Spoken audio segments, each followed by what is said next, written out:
you're racist.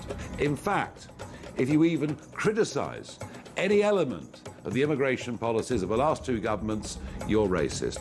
And yet the Home Secretary, Shabana Mahmood, tries to copy our policies. Patriotism, a force for good, is turning into something smaller, something more like ethno-nationalism, which struggles to accept that someone who looks like me and has a faith like mine can truly be English or British. Britain is being invaded. Thousands of fighting-age men from countries that despise Britain continue to arrive on our beaches. Our plan is the only appropriate response to a national security emergency.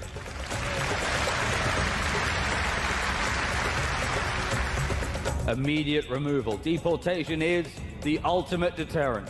Our flags flying proudly as we celebrate difference and oppose racism. Labour says these policies are racist and immoral, and by implication, Reform supporters, Reform voters, Reform sympathisers are racist too. Yes, if you think we should control our borders, you are, by the definition of the Prime Minister and his cabinet, all racists. We can all see that the country faces a choice, a defining choice.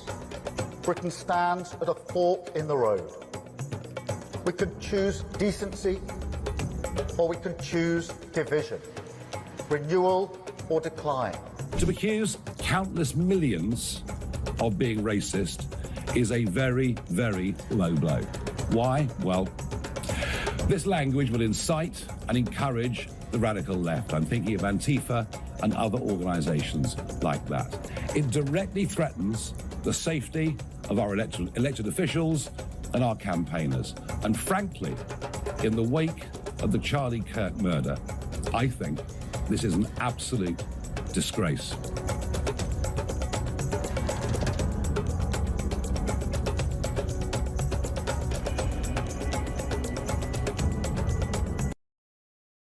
Across the UK, on DAB+, on your smart speaker, on your smart TV, and on your side. This is Talk.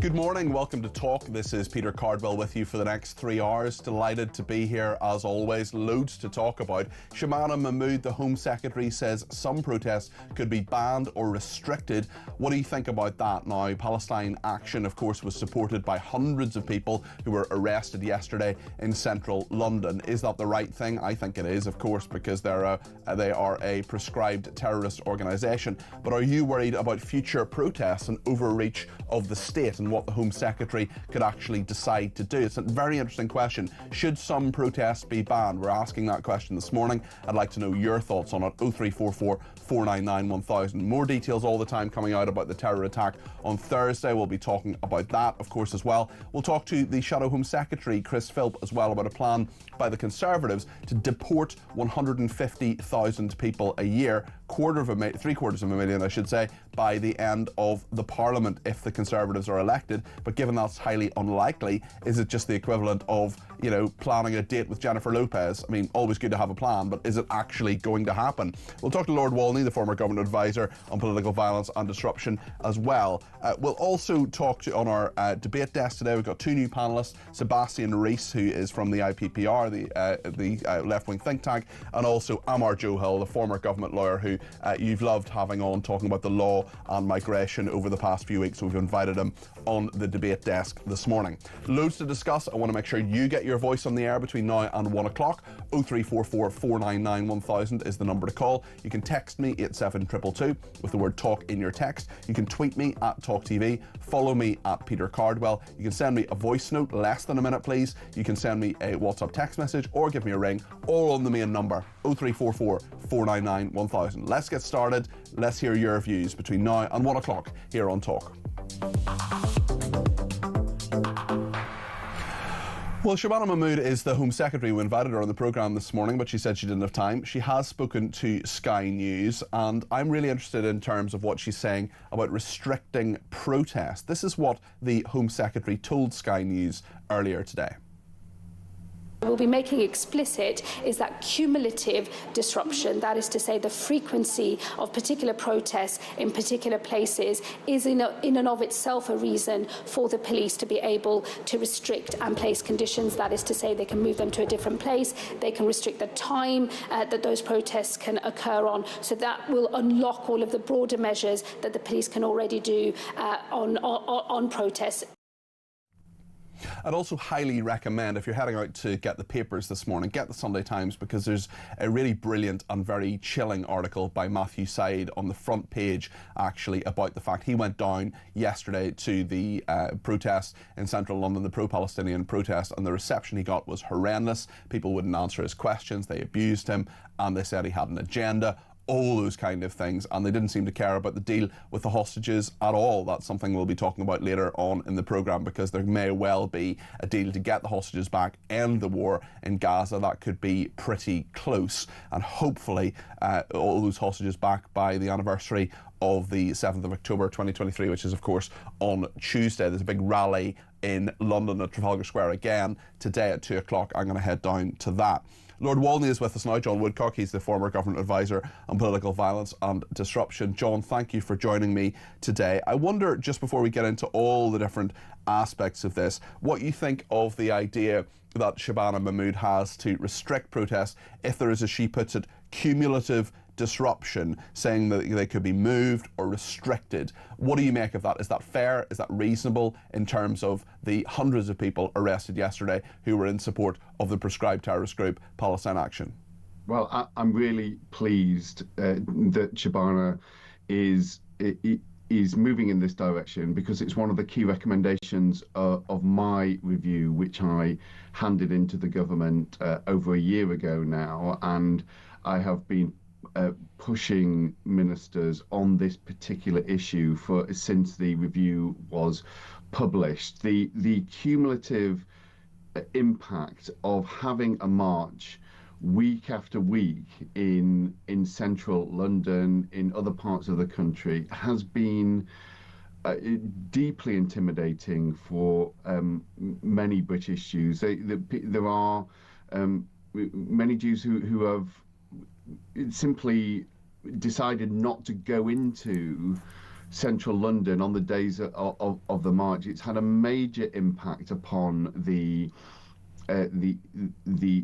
on the well-being of the Jewish community. But the problem has been that the police, when they are saying that they will ban or stop or refuse a march on a particular day, the conditions for them to be able to do that have not been able to take into account that cumulative disruption.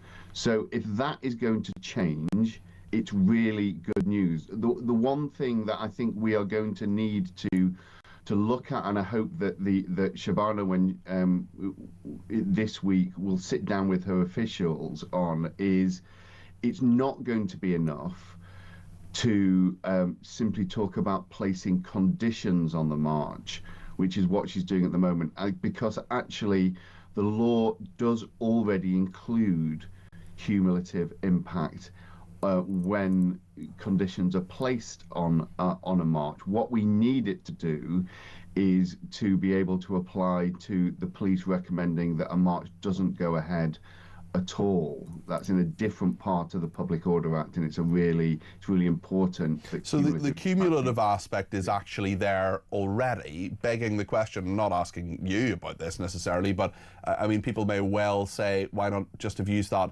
already, and perhaps have used it yesterday, especially when so many people were saying, including the Home Secretary, don't go out and don't do it. But if the cumulative aspect of this actually exists in law already, surely the Home Secretary could have banned, moved, restricted those protests yesterday. That is the key point, because at the moment, cumulative impact can be taken into account by the police when they are placing conditions on a march. Okay. But the police have interpreted that, and I think they are, from what my reading of the law, they are justified in doing that. They've interpreted that on saying, well, you know, start at a particular time, go down a particular with this particular street, but not that street. But they have not been able to say, no, I'm sorry, it's not an appropriate day to... But they could, in theory, have done that already with existing law. Is that correct? No. Okay.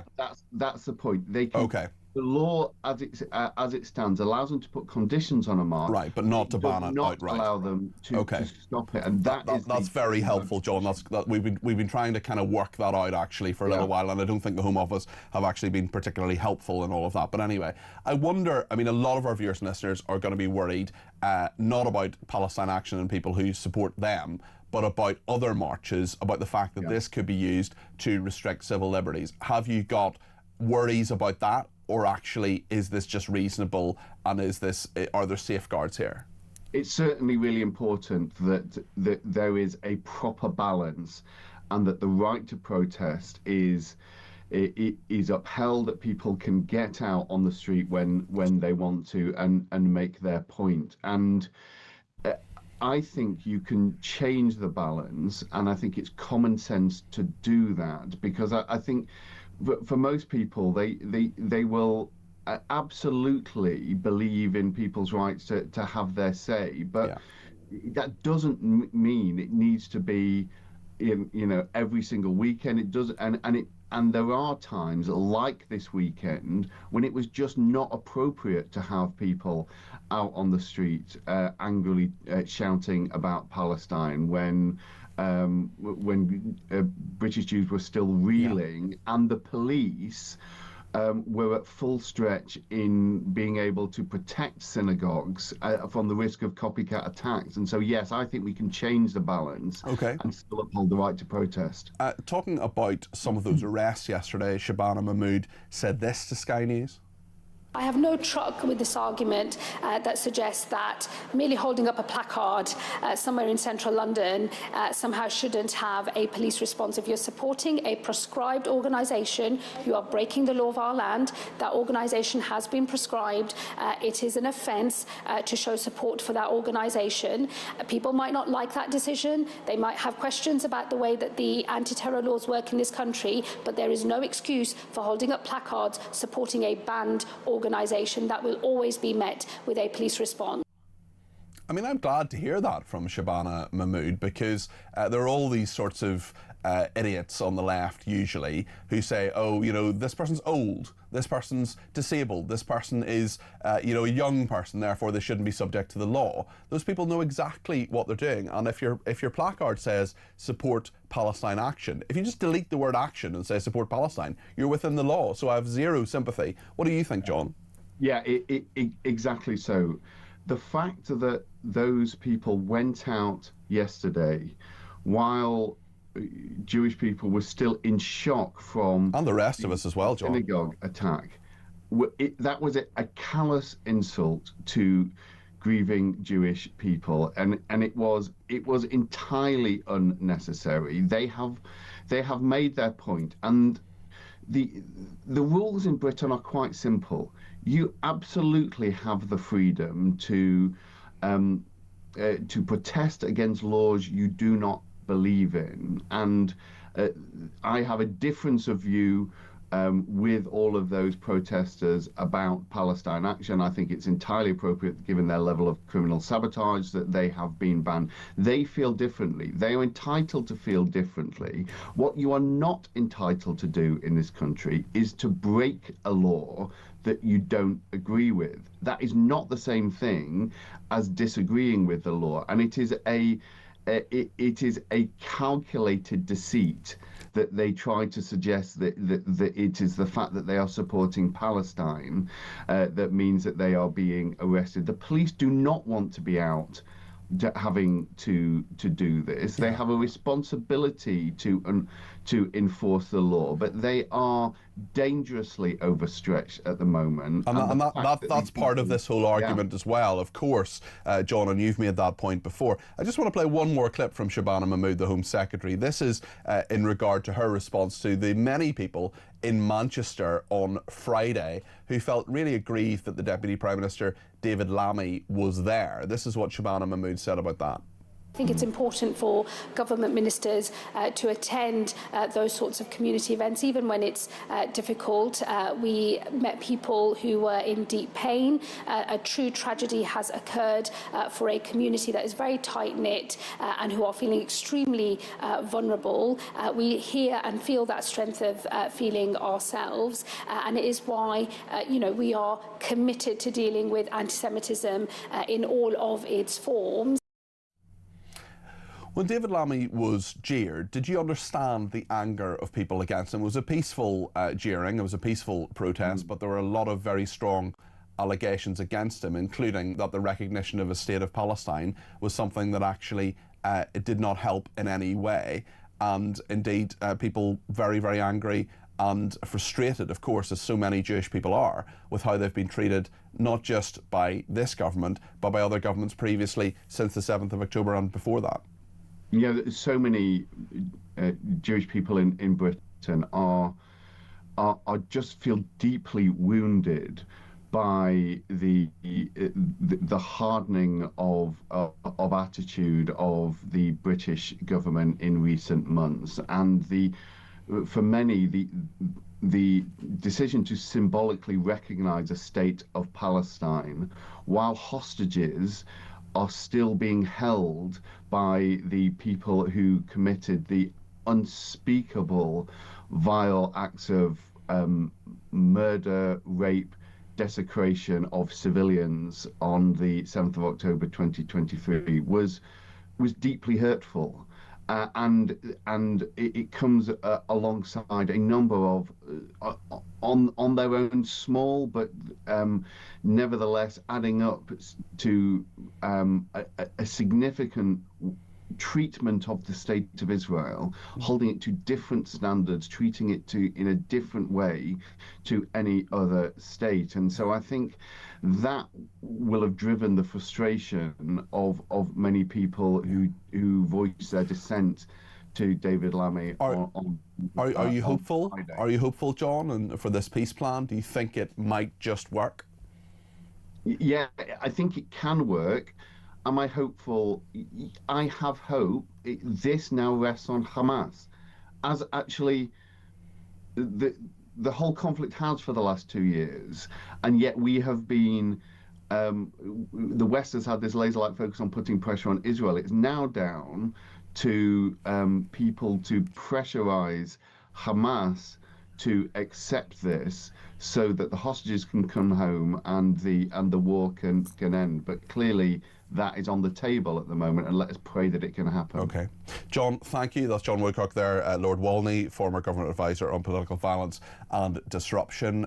Thank you to everybody who's been in touch about this, including Michelle, who says they're using Palestine Action protests as an excuse to restrict our rights to protest when all they really want to do is come down harder on the patriotic marches and events. Nothing they're really proposing is going to apply to the Palestine Action protest. Well, I think it could, Michelle. It'll be very interesting to see what happens and how that is actually implemented and whether it's done so fairly. Sue says, I support free speech, but public demonstrations should only be confined to domestic issues. Pro-Palestine marchers are supporting terrorists and enemies of the state. Well, Sue, do you know what? I'm going to ask you a question, and if you text in again, I'll just say to the team behind the glass, if you could just look out for Sue's message. If she replies to this, I'll read it out, I promise. I am going to an event later on today about the 7th of October. It is to commemorate the 7th of October, to call for the release of the hostages. That's an event which is not a UK event. That is an event with solidarity with Israel and the people there and the hostages there and the families there. So should that be banned? Should that not be allowed to happen? That's in Trafalgar Square. It will probably bring some traffic to a bit of a standstill. Joanna in Salisbury says, I'm born and bred in Wiltshire. I'm a mooncaker. Is that a thing in Wiltshire? Sorry, unfamiliar with that. Hi, Cardi P. How will cancelling protests affect us when we want to oppose something the electorate didn't vote for? We don't want to cut up our noses to spite our faces. And one more from Jackie, who says, moving the protests is a sticking plaster and doesn't solve Jew hatred. The right to protest does not trump the right for Jews not to be intimidated, says Jackie. Thank you so much to everybody who's been in touch. We're asking the question, should some protests be banned? Should all protests be banned? What kind of protest should be banned? What should be allowed? And if you believe for free speech and freedom of assembly and freedom of protest for you, what about other people who disagree with you? It's a big question. The government's taking action on it today. We'll talk more about that on our debate desk in just a second. Stay with us.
The government has stepped up security at synagogues across the whole of the country, and we will do whatever is required to keep our Jewish community safe.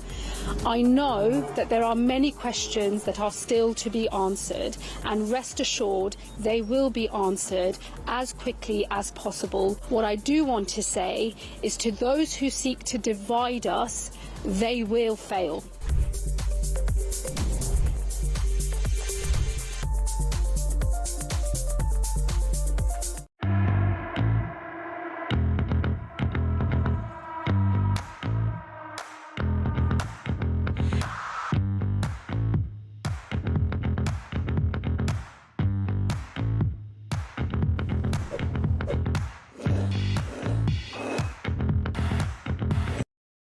Across the UK, on DAB+, on your smart speaker, on your smart TV, and on your side. This is Talk.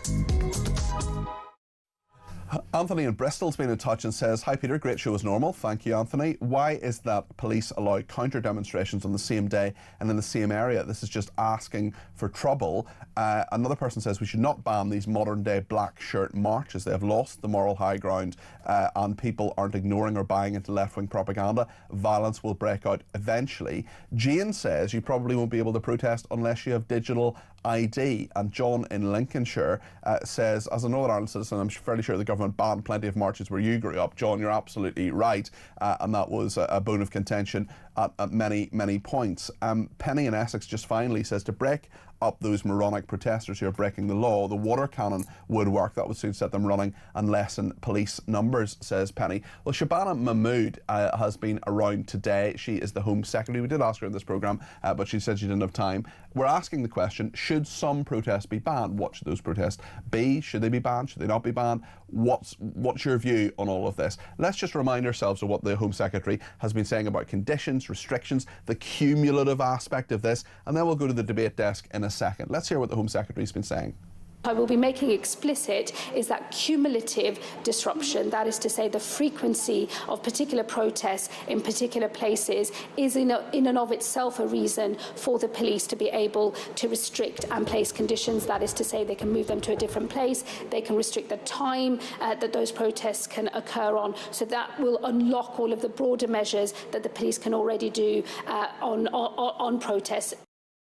So that's the Home Secretary speaking to Sky News a bit earlier on. This is police forces to be granted new powers in a crackdown on repeat protests. She's set to introduce new restrictions on protests that will give police officers more powers to consider the cumulative impact, she was saying there, of repeated demonstrations. Police forces able to impose limits on protesters based on their previous activity. It means police could order protesters to hold their demonstrations at a different location if they've repeatedly held protests at the same sites, for example, for weeks on end. Let's go to the debate desk. Two new debate deskers. Sebastian Rees is Head of Health at the Institute of Public Policy Research. Hello, Sebastian. Hi.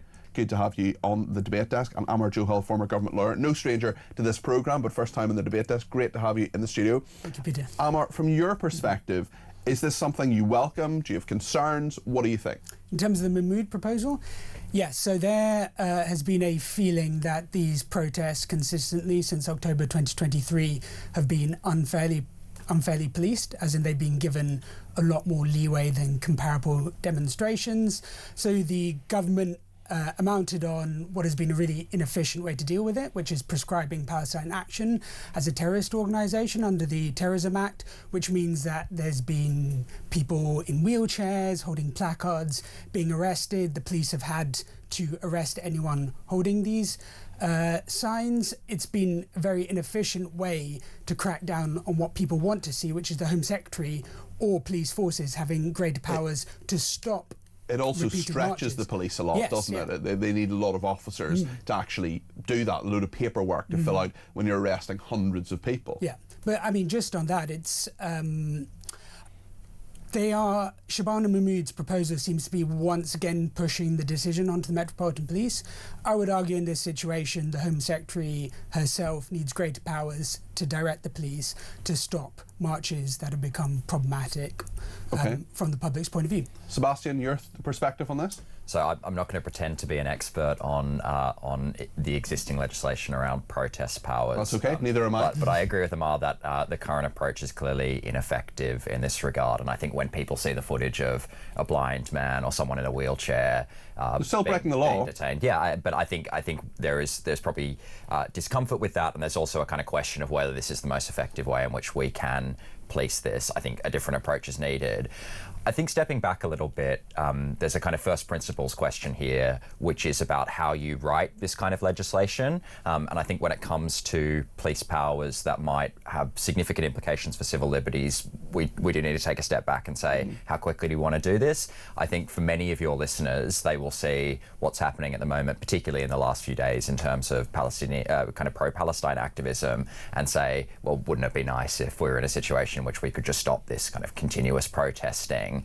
I think the problem is when you're trying to pass legislation in this area, it has to apply to all sorts of different protests. So I think we need to take a step back and say, this is going to be the worry of a lot of our viewers and listeners who are probably, I can't speak for every single one of them, but probably unlikely to go in the kind of protest yesterday. But they might go in the vigil that I'm going to later on today in Trafalgar Square to commemorate those on the 7th of October. Now that's going to be totally peaceful. There's going to be no issue there. I would strongly predict there will be 0 arrests, certainly from those who are there at the vigil. But there will be people who will say, unite the kingdom, vigils about Israel, vigils that are opposed to this. These laws may be used for that, and they'll be, I would imagine, and we're getting some viewers and listeners already in touch about this, worried about that. So let's talk to Karen in Bournemouth, who's the first caller of the show today, 0344 499 1000. Karen, you're on with me, but also Amar and Sebastian. What would you like to say?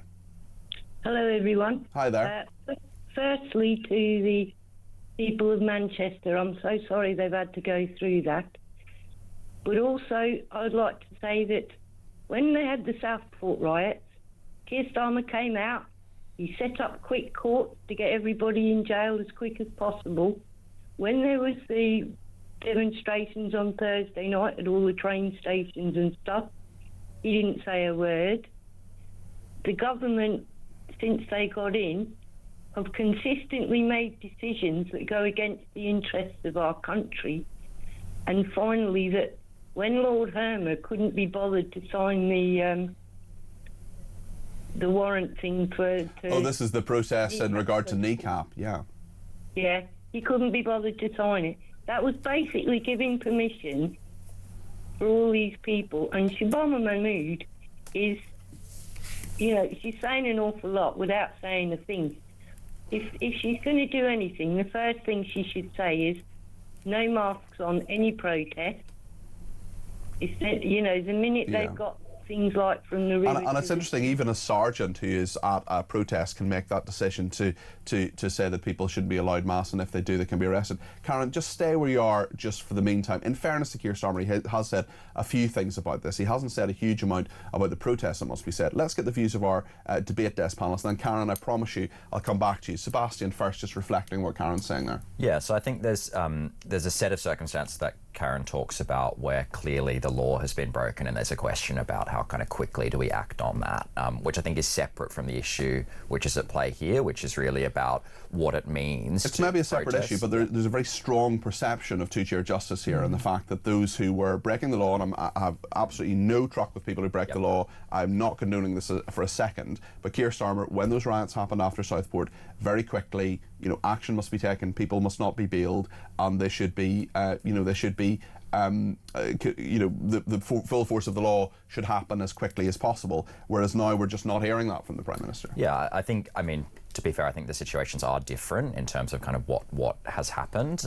So there's a question about how quickly to act when the law has been broken, when civil unrest occurs on the scale that we saw last summer. I think that's a different question to what we do about protests. I think, again, on a note of caution, it is just to say that often when we see protests that we don't agree with the sentiment behind, we're often very quick to say, I don't think that's acceptable. Would you have protested yesterday? I probably wouldn't have protested yesterday, but I think some of those questions about where protests can occur, how regularly they can occur, how anonymous people who are protesting can be, some of those questions are very, very thorny issues, and I think the implications of changing legislation quickly on them can be more far-reaching. Although it's not quickly, is it? Because there's been 2 years of these protests, so there's that aspect as well. Amar, your perspective on this? I have a lot of sympathy with Karen. I think she's right. Consistently, for the last 5 years, the police have been seen to be taking political stances with civil disorder. So there are some causes that optically it appears they favour more, crack down less on.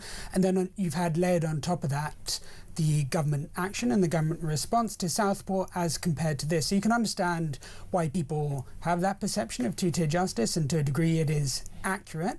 And then for the government, Keir Starmer, Shabana Mahmood, in some circumstances to say we're bringing down the full force of law, this is completely morally wrong. In other circumstances to say, well, it's entirely an operational decision from the Metropolitan Police Commissioner. It's hypocrisy, and I think the police generally put into impossible situations they don't help themselves, but pretty frequently. And this is another situation where, with Palestine Action or the broader pro-Gaza protesters, they really can't win with the Central London demonstrations, and it needs a political decision, which Shabana Mahmood is refusing to take. We'll come back to this in a minute. We'll also talk about the Conservative plan to deport 150,000 people a year. Amar is an expert in immigration policy, so we'll get his view and Sebastian's too. Thanks to everybody who's been in touch. Oh, sorry, I forgot to go back to Karen. Apologies. Karen, let me go back to you. What do you think about Amar and Sebastian and what they said there? Apologies there. It's not the fact that whether I disagree with the demonstration, you know, what it's for, but the fact is that when you turn around and say, like the United Kingdom march the other day, he again came out saying, oh, we're all a bunch of far-right thugs. Well, it's a really interesting point, Karen. It's a very good one, and it's actually very similar to what Simon in Cardiff says. He says Keith Stalin, as he calls him, referring to Keir Starmer, was very quick to condemn the few arrests at the Unite the UK march. Will he be as quick with condemning up to 500 arrests yesterday? Keep keeping us sane, Peter, please, says Simon in Cardiff. Simon, when I'm the one keeping you sane, you're in trouble. Mick says, I am shocked that this Home Secretary will not deport foreign students and migrants who have been arrested for supporting terrorist organisations. That proves the government puts ideology above public safety. Well, as I say, we will talk about the Conservatives' migration plan. We're also talking to the Shadow Home Secretary who's come up with it, Chris Philp, a little bit later on, in just a few minutes' time actually, but we'll get the views of Sebastian and Amar in just a second. Stay with us here on Talk and let us know your views too. 0344 499 1000.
Across the UK, on DAB+, on your smart speaker, on your smart TV, and on your side. This is Talk. Thank you to everybody who has been in touch, including Mac, who says all street-based protests should be banned for everyone. They're being abused, like everything else in this country, by wrongdoers. They can use government petitions if they want to make a point. Sean in Gloucester says people have had enough of the same old lies, Cardi P, from the same two old parties, and certainly this current government have done nothing but supercharge the lies and sleaze. Whenever the next election happens, the Labour Party will be totally wiped out, making kicking the Tories at the next election pale into significance. What happened there? The silent majority have found their voice and want a genuine, fresh approach. Nigel and Reform may not get everything right, might not be able to do all the things they want, but if they do as little as 10% of what they they plan, it will be a biblical shift from what we've got now. Well, one of those plans, of course, that Reform UK have had is to withdraw from the European Convention on Human Rights. They also want to deport people. That is something that illegal migrants, that is something that Kemi Badenoch has been talking about as well. All of this is what she's been discussing. Let's see a social media post she put online about this. Today, I'm launching our Radical Borders Plan, the toughest reforms Britain has ever seen to border laws and operations. Successive governments have failed on immigration. Labour promised to smash the gangs. Instead, in just a year, they delivered record small boat crossings, over 50,000 illegal arrivals, 32,000 people in asylum hotels, billions wasted. It's pure weakness. Britain needs a serious, credible plan and the backbone to deliver it. We'll be talking to the Shadow Home Secretary, Chris Philp, in just a few minutes' time. And in the meantime, let's speak to back on the debate desk with Sebastian Rees, who's Head of Health Policy at the Institute of Public Policy Research, and Amar Johal, former government lawyer. Amar, I'm going to start with you because I know you're an expert in these things. Is it workable to deport 750,000 people and to withdraw from the European Convention on Human Rights? Is all that possible, desirable? What do you think? So, sort of parking the credibility gap that the Conservatives are trying to tackle with this, you compare it with Reform's plan. There is apparently a 20-page document underlying this, but from what's in the media, and it looks very similar to Reform's policy. The two differences are they're purporting to abolish immigration tribunals, and the numbers are higher, and so it's 750,000 people across a 5-year parliament, which takes you to around 420 deportations a day, which is 20 times the current amount. So it's going to require huge changes, both in all the political will, operational capacity, and massive changes to the legal framework, and takes you back to the credibility gap of whether voters will trust the Conservatives to implement this, having so markedly failed during their 14 years in office. Sebastian? Yeah, I mean, there are big questions here about feasibility. We know that in no single year has there ever been more than 50,000 removals. So there is a real question about whether or not this is deliverable. And I think there are also kind of wider questions about the politics of this and about essentially what we've got here, which is a bit of a race to the bottom in terms of pointing out huge numbers that could potentially be removed, huge changes to the legal framework that underpins asylum. Again, I think taking a step back and saying, is this really kind of where we want to go? Is it really looking at what's happening with ICE in America? Is that really what we want? At the same time, a very clear message has been given on a succession of elections, including at the Brexit referendum, that immigration, and particularly illegal immigration, not Australians who are very welcome in this country, for example, who people who've come in illegally, do need to be removed. So a radical plan is perhaps what's needed, given that there has been so little action that has really resonated within the last 15 years. So I think, yeah, as Amar says before, there's a kind of credibility gap here in terms of promising really bold action. I mean, we've heard a lot of this before in terms of kind of the scale and pace of action, and in terms of meeting those big target numbers. Often there's been kind of disappointment in association with that. I think what I'm saying is that perhaps there's a kind of bit of a push maybe by the Conservative Party to be realistic about what can be delivered in this regard, and realistic about whether this is where we really want to go. I mean, as I said before, looking at the situation with ICE in America and saying that's the kind of model that we'd want to emulate, I think a lot of people would be shocked by kind of what's going on in the United States, and asking whether or not this is kind of really where we want to go. So there has been a substantial, you may well be shocked by it, but there has been a substantial reduction in people illegally entering the United States. So perhaps radical action is actually needed. That could well be a very strong political argument within this, could it not, Sebastian? I think in some senses, yes, kind of radicalism in the face of what is obviously a really big challenge is what maybe some people are asking for. I think there's a wider question here, though, on the politics of the Conservative Party, which is, do the Conservative Party want to be the party that out-reforms reform, essentially, or do you want a different position? I think... And actually, can you promise the world when you know you're not going to be in government? Yeah, and also when you know that your track record in government means that people are unlikely to trust you on this agenda point. So I think there's a question there. I think my preference would be that the Conservative Party really defines out what its values are, who its people are, and what it stands for going forward, because I think that there's going to be a real challenge here in terms of trying to push really hard on the migration lever. Okay. The party's not trusted to deliver it, but also those kind of wider questions of what does it mean to be a Conservative in the age of reform aren't really getting answered. Amar? Well, it's an astute point as to whether politically it's a good idea for the Conservatives to tack right and engage in an arms race with reform on immigration policy when they're in an area of weakness, based on their track record. And many, I suspect, within the parliamentary party would have reluctantly supported this. But I take it back to, probably similar to Sebastian, some concerns with, you can talk in a very high level, you can throw figures out there, you can play up comparisons to the US where there's a lot more developed infrastructure, but we're not seeing legal or operational plans to underlie this political will, which explain there was a bit more in Reform's proposal. There's none in so far with the Conservatives about where the deportation capacity is going to come from, what realistically this will cost. They've said an additional £800 million a year to be funded based on closing the hotels. Well, that assumes a pretty neat choreography that the hotels close straight away. So Yes. you can fund, Will there not be any will overlap? there be a gap? And it's going to cost way more realistically than £800 million a year. Basically, what I've done in the last few minutes is got Amar and Sebastian to do all my preparation for the interview with Chris Philp, which is coming up in a minute. He's the Shadow Home Secretary. Thanks to Tony, he says, Kemi saying she's proposing to deport 150,000 people a year. Isn't that more or less what Nigel Farage was saying? Is she a racist too?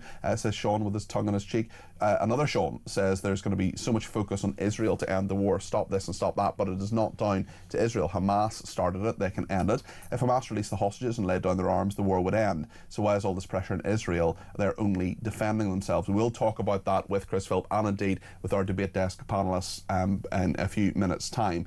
The Shadow Home Secretary, Chris Philp, on this plan to deport 750,000 people over the course of the next Parliament. Do you agree with it? Do you think it's a good scheme? And the main question we're asking today, should some protests be banned? I'll ask him about that too in just a few minutes here on Talk. Let us know what you think. 0344 499 1000.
They've always been hate marches. They're deliberately targeting Jews, and after the Jews, us, then we're next. This is a case of they're trying to take over the country. These people should now, the marches should be banned, but unfortunately we have a Home Secretary who is a practicing Muslim herself, so she's not necessarily the most unbiased, but apart from that, these people should now be arrested. They should be caught, set up overnight.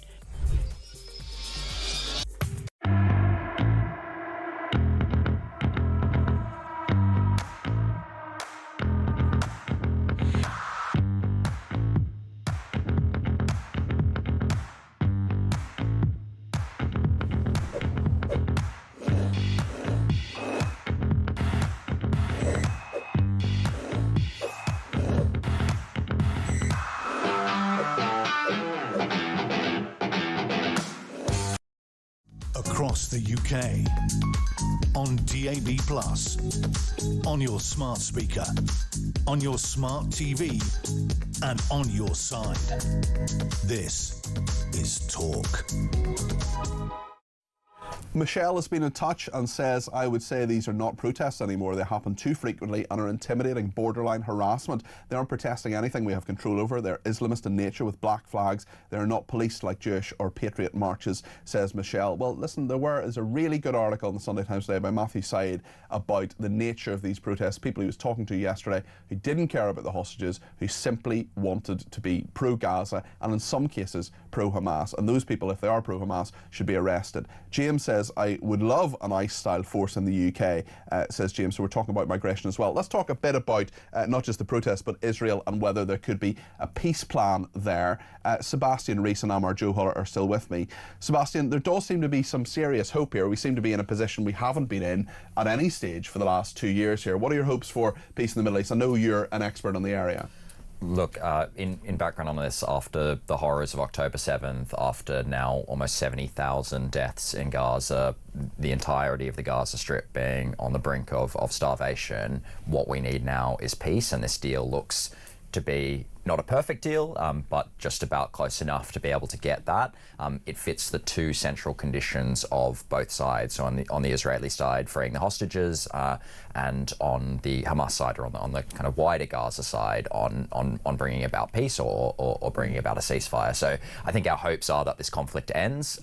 Neither side will be 100% certain about what happens next, and there'll have to be some kind of trade-offs, and we might talk about some of those in a second. Well, tell me your thoughts on the trade-offs, actually, because I mean, the problem with any peace plan is that people say peace with justice, but that's basically impossible. Israel has even said, realistically, they're going to free some of their prisoners on the Israeli side. They've also said that they would allow Hamas leaders to get out of Gaza and give them safe passage out of Gaza. So for many people, they'll still be very aggrieved by this. The plus side, of course, could be that the hostages and the bodies of those who've been murdered by Hamas terrorists could come back.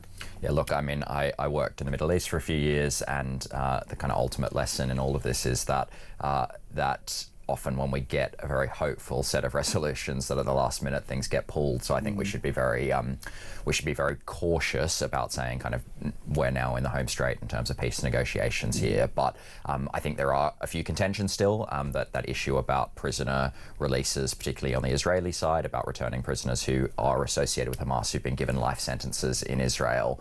That's obviously a bone of contention in Israel. On the other side, for Hamas, there are kind of big questions about point 13 of this peace plan, which is really about what Hamas's involvement in any future governance arrangement in Gaza should be. And that's not just a question for the Israelis, is it? Because there are many international governments, including many Arab countries, that said, look, we're happy to throw money at this, we're happy to invest, rebuild Gaza, but we're certainly not going to do it if Hamas have anything to do with that. Yes, exactly.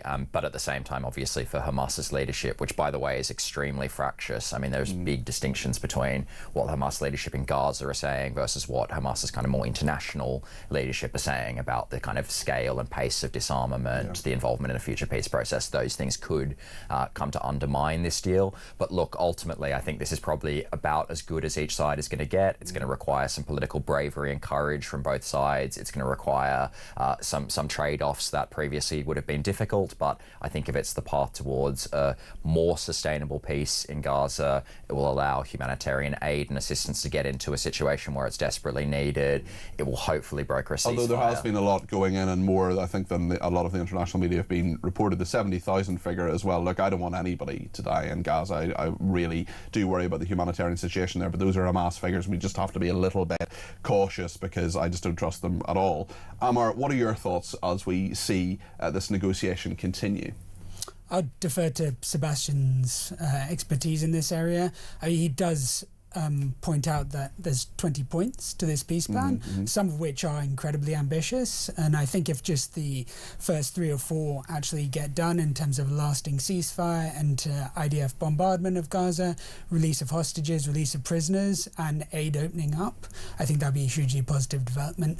But the lesson of the last 2 years has been the promise of ceasefire and deals breaking down because of entrenched mistrust between the two sides. Yeah, there is so much mistrust, and rightly so, after the horrendous events of the 7th of October 2023.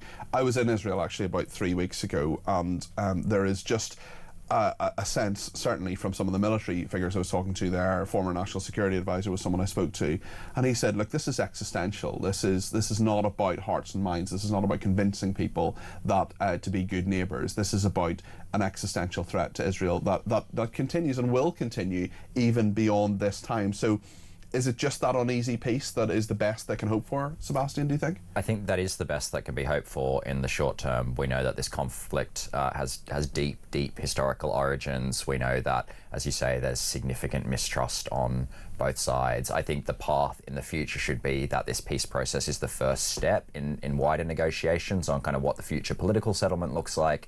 But I think often talks in the past have been scuppered on the hope of having a much more lasting long-term approach, and often that breaks down because of the kind of level of mutual hostility in this conflict. So I think just trying to secure the baseline here about a kind of peace in the short term, a ceasefire here, a return of the hostages, I think that we should clutch onto the deal that we have rather than hope for something kind of much more ambitious in the future. What, if any, role should the UK have in reconstructing Gaza, do you think?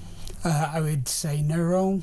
We need to start realising part of the reasons why domestically this has become so toxic is we purport to have power on the world stage that we simply don't have. Occasionally it's part of a coalition of nations, and I think we should recognise that some of the interventions the UK has made, and in particular Starmer recognising Palestine, are probably not particularly helpful, which are done especially when they're done for party political domestic gain of a situation which has assumed, and it's a deeply tragic international situation, but there are lots of deeply tragic international situations. It has assumed an outsized role in UK domestic politics, partly because we keep on saying we have huge influence, where clearly we don't. Yes, I mean, it's a very, very interesting point. I wonder as well, we've seen, of course, Donald Trump has had a huge role in all of this. Where do you think his loyalties is the wrong word, but where do you think his intentions lie in all of this, Sebastian? I mean, I hope that his intentions in all of this lie in wanting a kind of lasting peace in Gaza. I think that there is a kind of wider set of interests that America has on the world stage in terms of kind of remaining a central global power. I think there's a kind of real interest here in kind of diffusing that conflict both internationally and domestically. So I hope kind of the intentions are the right one. In terms of your kind of wider question about who should be involved in this process, fundamentally there are a set of questions that are about Gaza and that are about Israel. And I think making sure that we facilitate the best possible talks between representatives on both sides is really important. The UK and the US and other international partners can play a role in terms of facilitating those talks and bringing people to the table and hopefully building some trust. But again, Tony Blair? Well, I think there's an open question. I mean, Tony Blair clearly is someone who has a deep set of international kind of expertise and knowledge. That's one way of putting it. But at the same time, I suspect there's a lot of baggage here, particularly in the Middle East context of Tony Blair being involved. Look, I think this needs to be centrally directed by regional actors and local actors rather than international ones. Tony Blair, Almar, is he the white knight? He has got away with a great deal to date. I would prefer that he stepped back. Yeah, I think the saviour complex. A period of silence on Tony Blair's part would be very, very welcome. Sue in Stain says, I'd like to know why these protests even happen in this country when it's all about a war between two other countries. After all, do you see Israel or Palestine protesting about things going on in our country? It is not our war, says Sue. That's true, it isn't our war, but I also think, you know, we all have opinions on things that happen in America. I have strong opinions on Afghanistan and Iraq, for example. I just don't think we shouldn't have opinions and we shouldn't feel strongly about these things. And also when there is a moral aspect to these things as well. I mean, I'm going to this protest later today, I know I've mentioned that, but I'm going to this protest to stand in solidarity with Jews in this country. I'm not Jewish, but Jews in this country, people who've been through a horrendous amount in Manchester, a dreadful terrorist attack, but also, Sue, the point that the 7th of October was just an awful, awful thing. I went to Israel, as I mentioned, a few weeks ago and stood outside the house of the Bibas family. The mother and 2 children were killed. The 2 children were, well, all 3 of them murdered, and the 2 children were strangled by Hamas terrorists, a little baby and a 4-year-old, just absolutely horrendous. Darren says, where are the police on horses? Where are the police with the shields? Where are the police running in with their batons to snatch these inconsiderate people? They don't care about what happened on the 7th of October. They don't care about the people who were killed the other day. They don't care about this country. It is two-tier. That is what it is. Simon says, if Labour and the Tories were going to implement any strong, successful policies or laws, it would have been done by now, including law and order, health, NHS, education. Both parties over 30 years have had ample time to do and demonstrate. The Lib Dems as well. That's exactly why Reform UK need an opportunity. Well, we're going to stay on the debate desk. Chris Philp is running late. We will talk to him at some stage in the programme, probably in about 25 minutes time. We will talk to him, but we're going to talk in the next few minutes to Sebastian and Almar and you as well. Give me a shout, 0344 499 1000. Stay with us.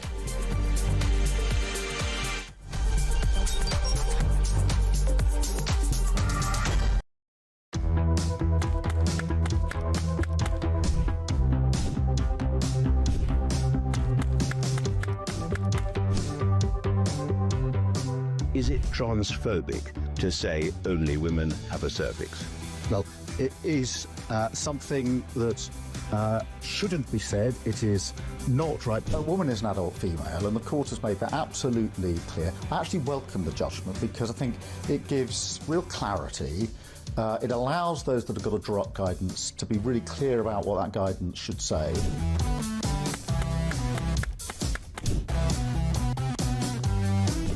If you want to fight for Remain, vote Labour. Now, there are some who say we don't need Brexit to work. We need to reverse it. I couldn't disagree more.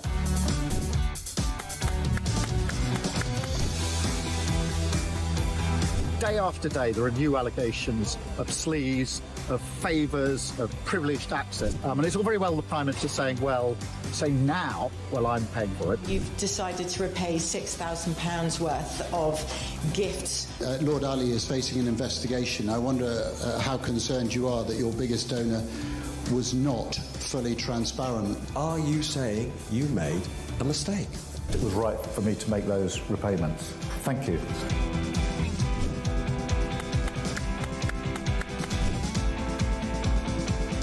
Of course, I wouldn't want Donald Trump round for dinner, but don't underestimate the danger to the world if Trump is re-elected this time around. I'm anti-Trump. I would like to send my warmest congratulations to President Trump on his inauguration as the 47th President of the United States.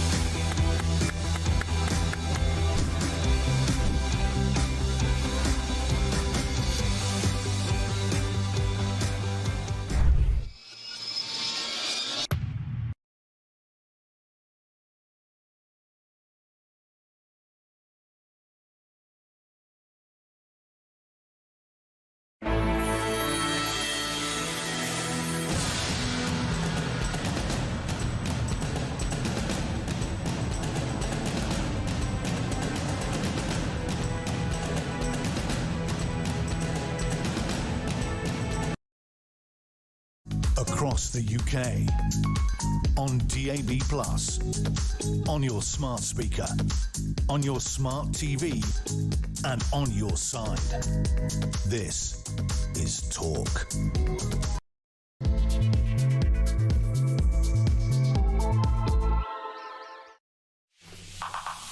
Well, a very good morning. This is Talk. Thank you so much for your company. I'm Peter Cardwell, here right through until 1 o'clock. You can get your point on the air between now and then. 0344 499 1000. Sebastian Rees and Amar Johal are with me in the studio as part of the debate desk. We'll be with them for the next few minutes. Loads of messages coming in as well. Thank you to everyone who has sent them in. We're talking today about the Home Secretary saying that there could well be restrictions on some protests. Shabana Mahmood has been saying that this morning. We will, I'm promised, be talking to the Shadow Home Secretary, Chris Philp, who's running a bit late, but we will talk to him a bit later this hour. We'll also talk about his plan to deport 750,000 people, and that is the policy of the Conservatives who are starting their conference in Manchester this week. I'm actually heading up there and we'll be reporting into Ian Collins' programme on Tuesday about that. Loads to discuss. Let me know your thoughts on all of this. 0344 499 1000. Loads of people getting in touch about Israel as well. There could well be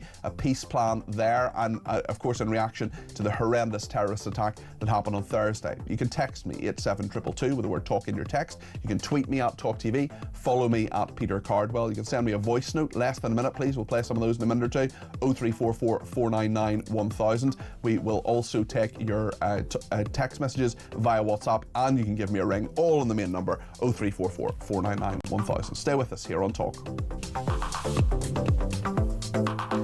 Well, Sebastian Rees, who is head of health policy at the IPPR, and Amar Johal, former government lawyer, are still with me on the debate desk. I just want to remind you about what Shabana Mahmood has been saying this morning. This is in regard to restrictions on protests. I will be making explicit is that cumulative disruption, that is to say the frequency of particular protests in particular places, is in and of itself a reason for the police to be able to restrict and place conditions. That is to say they can move them to a different place, they can restrict the time that those protests can occur on. So that will unlock all of the broader measures that the police can already do on protests.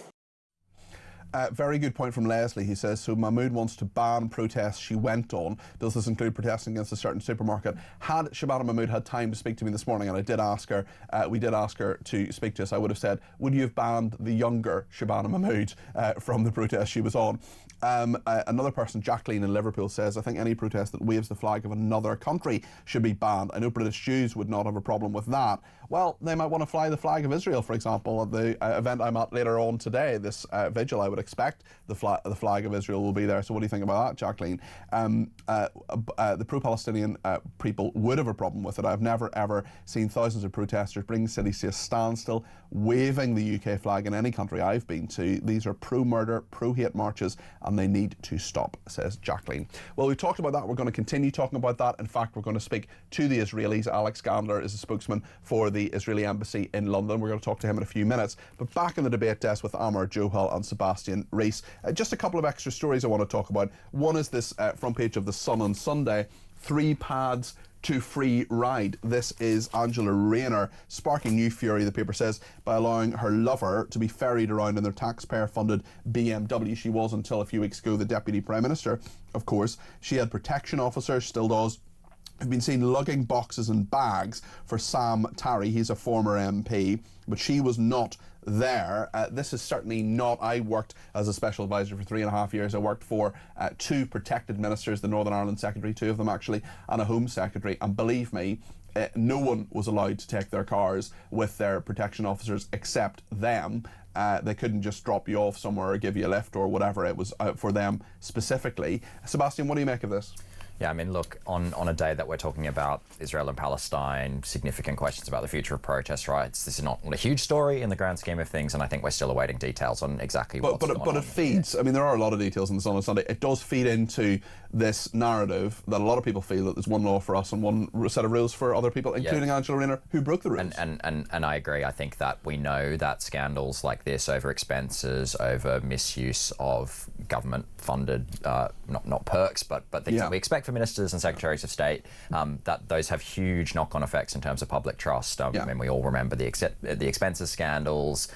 We know that Labour made it a central pillar of their kind of pitch to get elected in 2024 that they were going to be above these kind of scandals. So I think there are serious questions to be answered here. And as a general principle, the reason why ministers and secretaries of state and other people who require protection have these benefits is because we recognise that people in the public light, people who do these kind of jobs, deserve that kind of protection, and they shouldn't undermine the trust that the public places in them and the kind of privileges that they get as a result by doing things like this. So if these things are true, there are serious questions to be answered. Amar?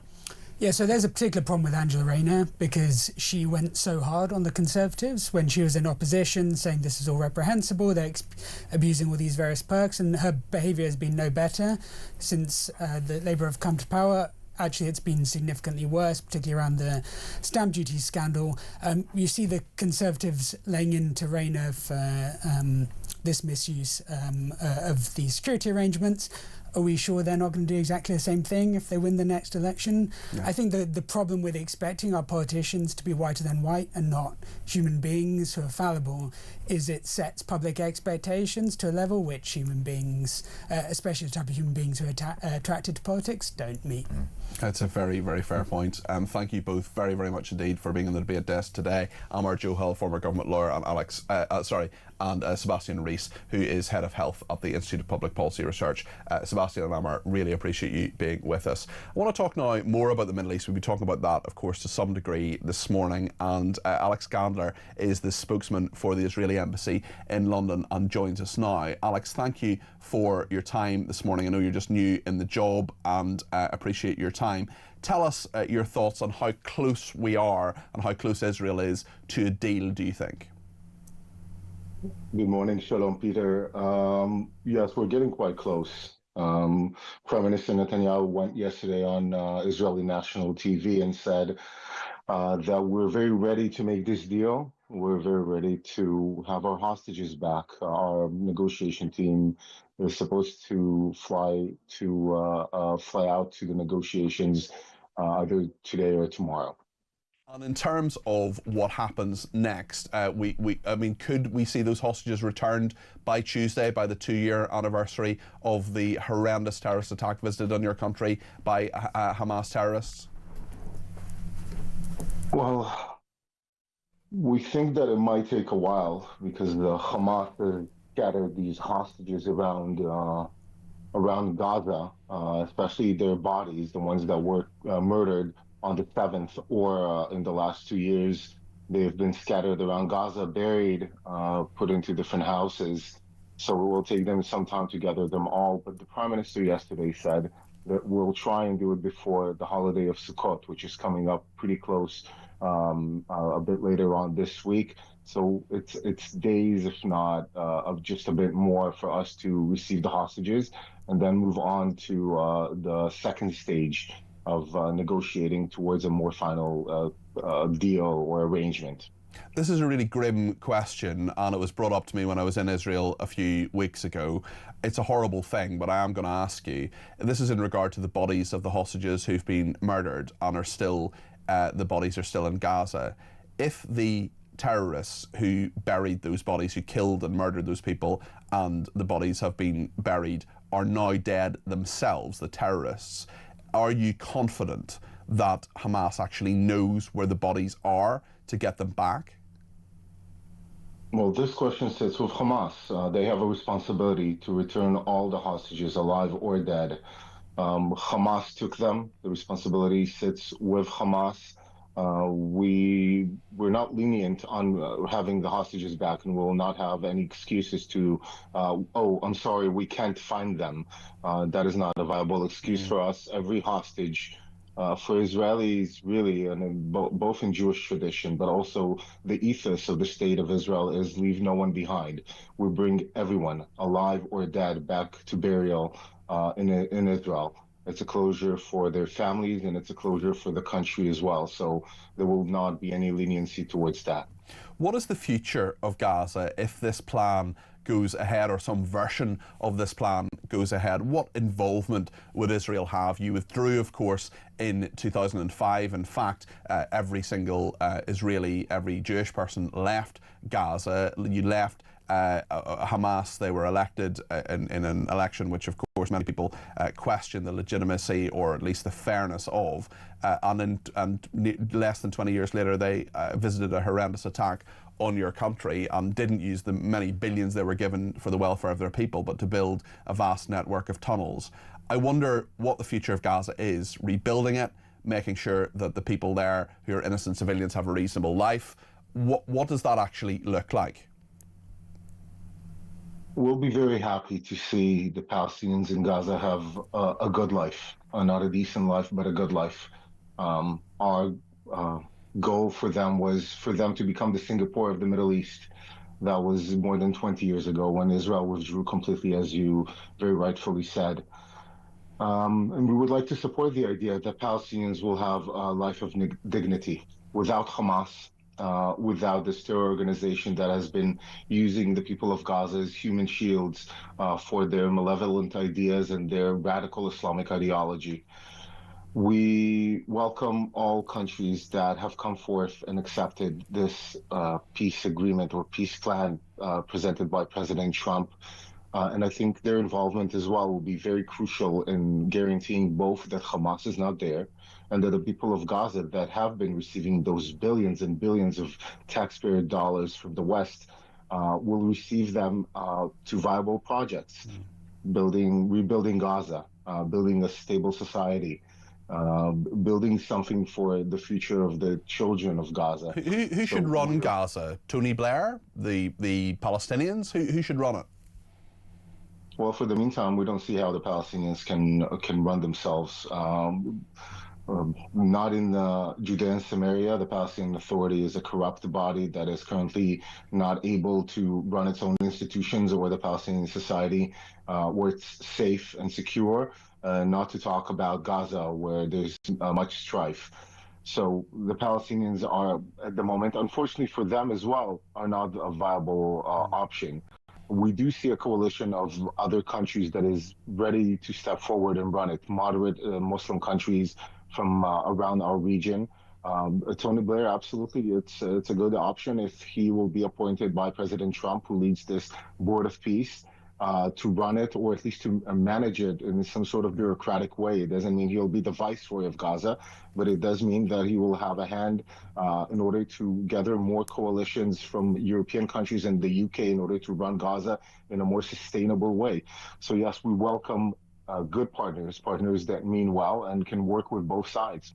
Just finally, we have a situation here in the UK where our Home Secretary has said that there could well be restrictions on pro-Palestinian protests, and indeed other protests as well, if they have a sort of cumulative effect, if there is a problem there. Given what happened in Manchester, the horrendous terrorist attack where 2 people lost their lives, and there are others still in hospital, and the fact that these pro-Palestinian protests are going to continue. More detail on the front of the Sunday Times today about the anti-Semitism that is part of some of those protests. I just wonder what your thoughts are in regard to support, lack of support, the fact that a Palestinian state has been recognised by the UK government. How much in your corner are the people of the UK at the moment, do you think? I think there's a huge silent majority that is with the state of Israel, that understands what the right side of history is. We see a lot of friendly people from the UK come forward and talk to us, sometimes privately, sometimes very publicly. There is quite a lot of support. Regarding these demonstrations, I don't see them as pro-Palestinian whatsoever. I think they are non-conducive towards the relationship of between Israelis and Palestinians.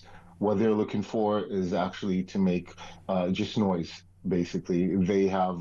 They stole the Palestinian agenda in order to make noise about something else. These demonstrations, let's say yesterday's demonstrations in London, What were they about? After one of the most horrific attacks in British history towards British citizens, killing 2 British citizens, they came out to the streets in order to demonstrate for what? There is a peace plan on the table. Everyone is moving towards peace. What are you demonstrating about? You should demonstrate for peace, not for this disgusting division that they're making. Okay. Unfortunately, these demonstrations have overtaken the subject completely. They should be completely ignored. Alex, thank you. That's Alex Gandler there, who's a spokesman for the Israeli Embassy in London. I appreciate his contribution to the programme today. We're asking the question, should the protests, should some protests be banned? We'll get some reaction to that, and we will, I promise, speak to the Shadow Home Secretary in just a few minutes' time. Stay with us.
They should understand that this is a bad time to suddenly come out and flaunt flags at people who are grieving. This has been a terrible terrorist attack, and the reality is that the government needs to make a decision. Shabana Mahmood, I agree with her that they should think about calling it off. More than that, though, I think she and the police should be saying very openly, do not go on this march, and to crack down if this march goes ahead.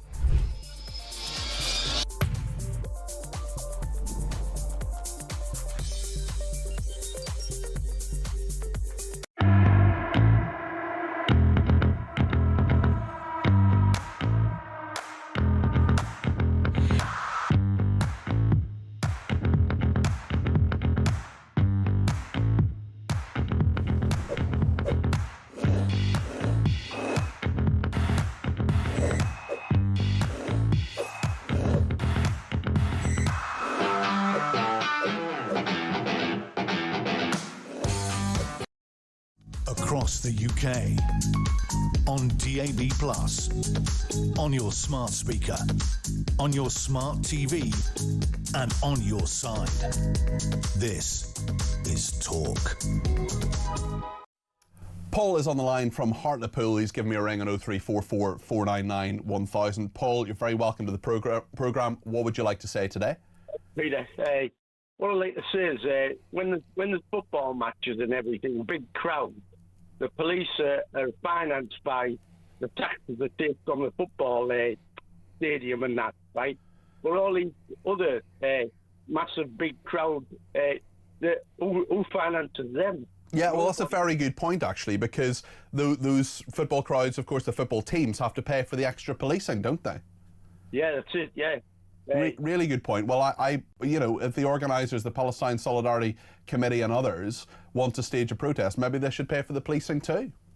Yeah, well, I think that after a certain amount of protest, they should go to the person that's to organise it and say, okay, you're going to have to pay for the policing for this, because we can't keep this up.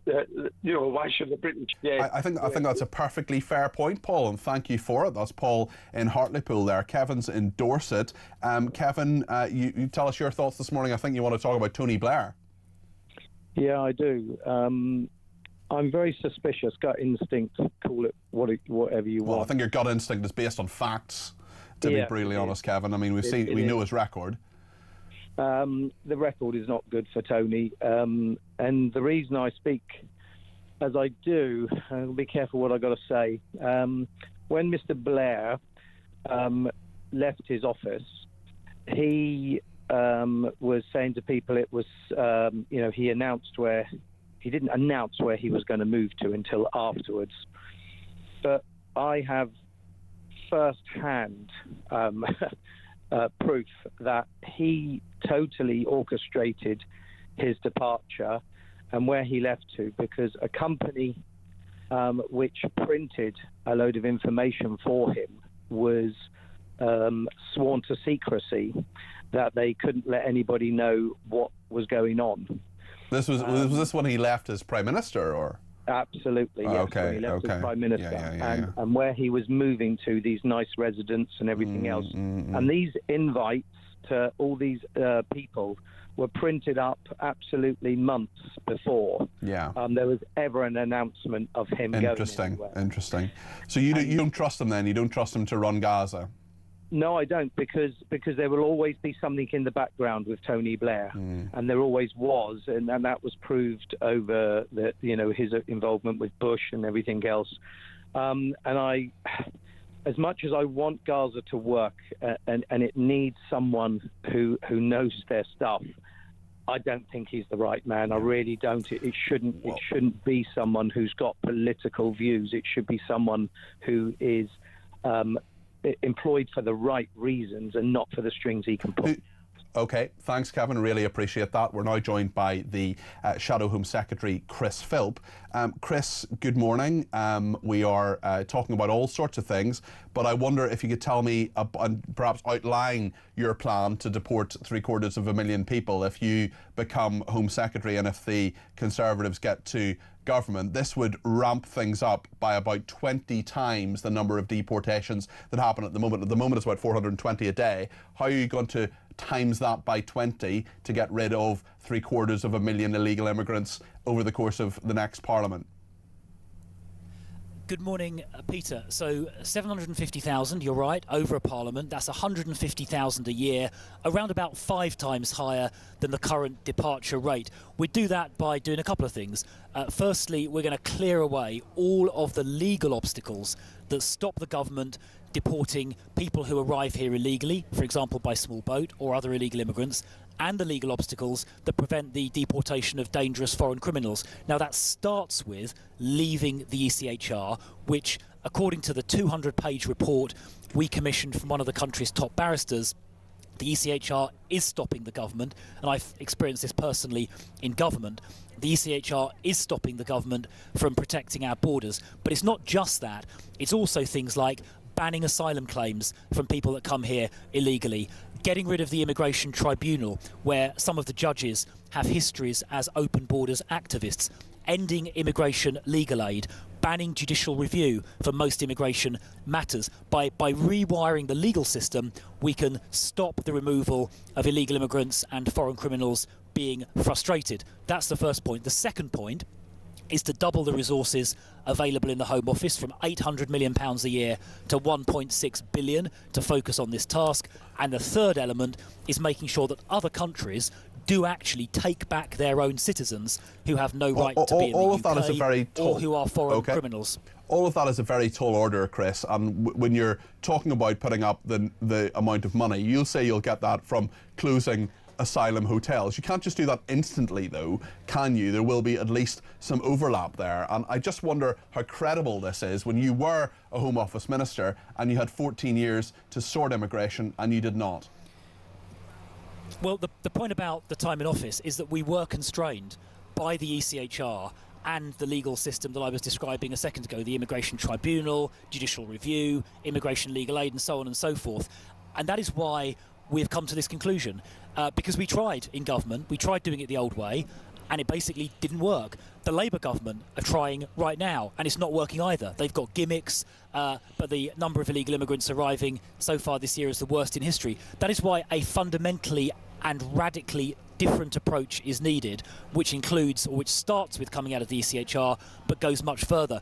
It is precisely because we tried in office to fix this inside the ECHR and inside all of this legal architecture, and it basically didn't work. That is precisely why we now need this radically different approach. Haven't you just spent 15 months coming up with an approach which is very similar to Reform UK's? Are you just trying to out-reform reform because you know where you are in the polls versus where they are in the polls?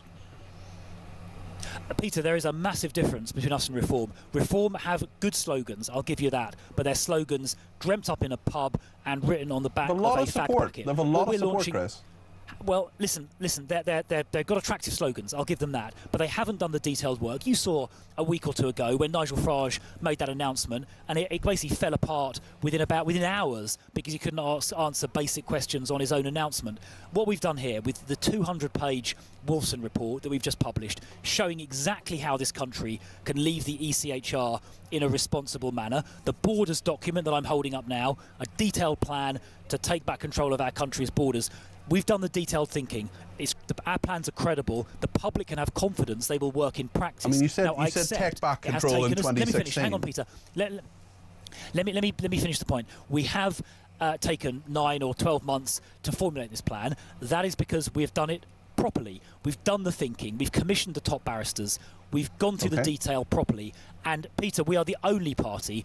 We're the only party to have bothered doing that detailed thinking, and the public will know, I think, studying this, that we're the only party they can rely on to actually deliver this in practice because we've done the detailed work, which, to be honest, Reform have not done. I think the polls say perhaps differently, but let me ask you about another aspect. The Home Secretary...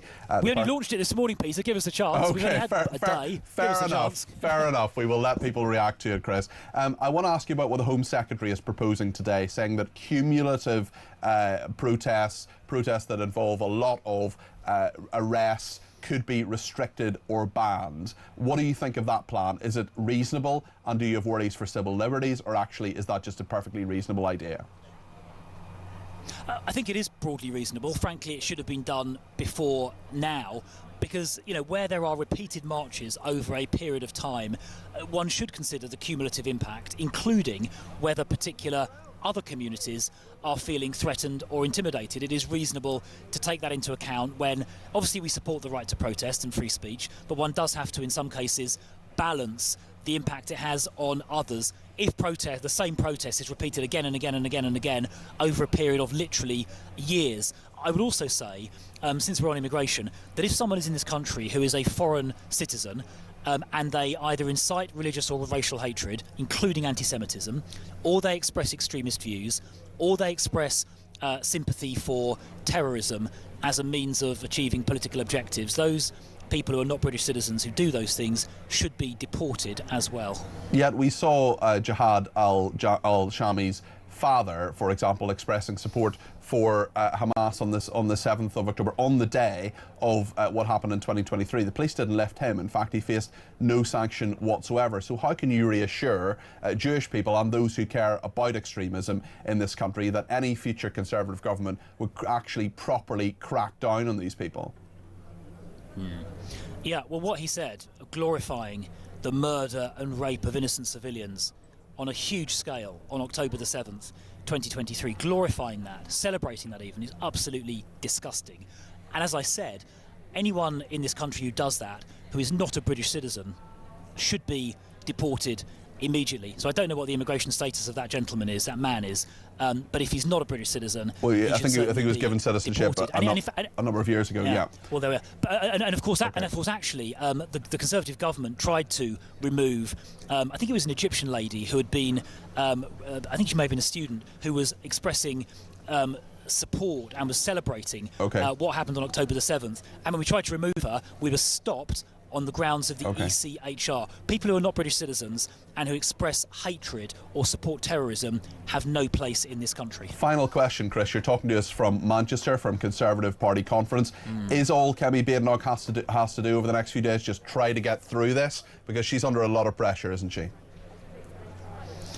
Listen, first of all, coming into the role as leader of the opposition following a historically bad election defeat is a really difficult job. Even Margaret Thatcher had to work hard back in 1975. That's the first point. Secondly, we have chosen, I think rightly, to take our time to develop properly thought out policies, and we've been talking about the ECHR and border control. Now, I accept that has taken 9 or 12 months to do, but we have done it properly, and now we are today, and for the rest of conference, announcing these policies. The public will know that we're serious. We've thought this through properly. We're not shooting from the hip. These aren't just slogans dreamt up in a pub on the back of a fag packet like Reform. We thought this through properly, and I think the public will see that and will appreciate it, and this is the beginning of a process of renewal. And although it has meant the last few months have been difficult, I think ultimately this is the right approach. OK, Chris Philp, Shadow Home Secretary, thank you for joining me on Talk this morning. We'll talk in just a second to Jake Wallace-Simons. He's the author of a new book called Never Again, How the West Betrayed the Jews and Itself. We'll get your comments as well on all of these things. Let me just read out a couple of messages.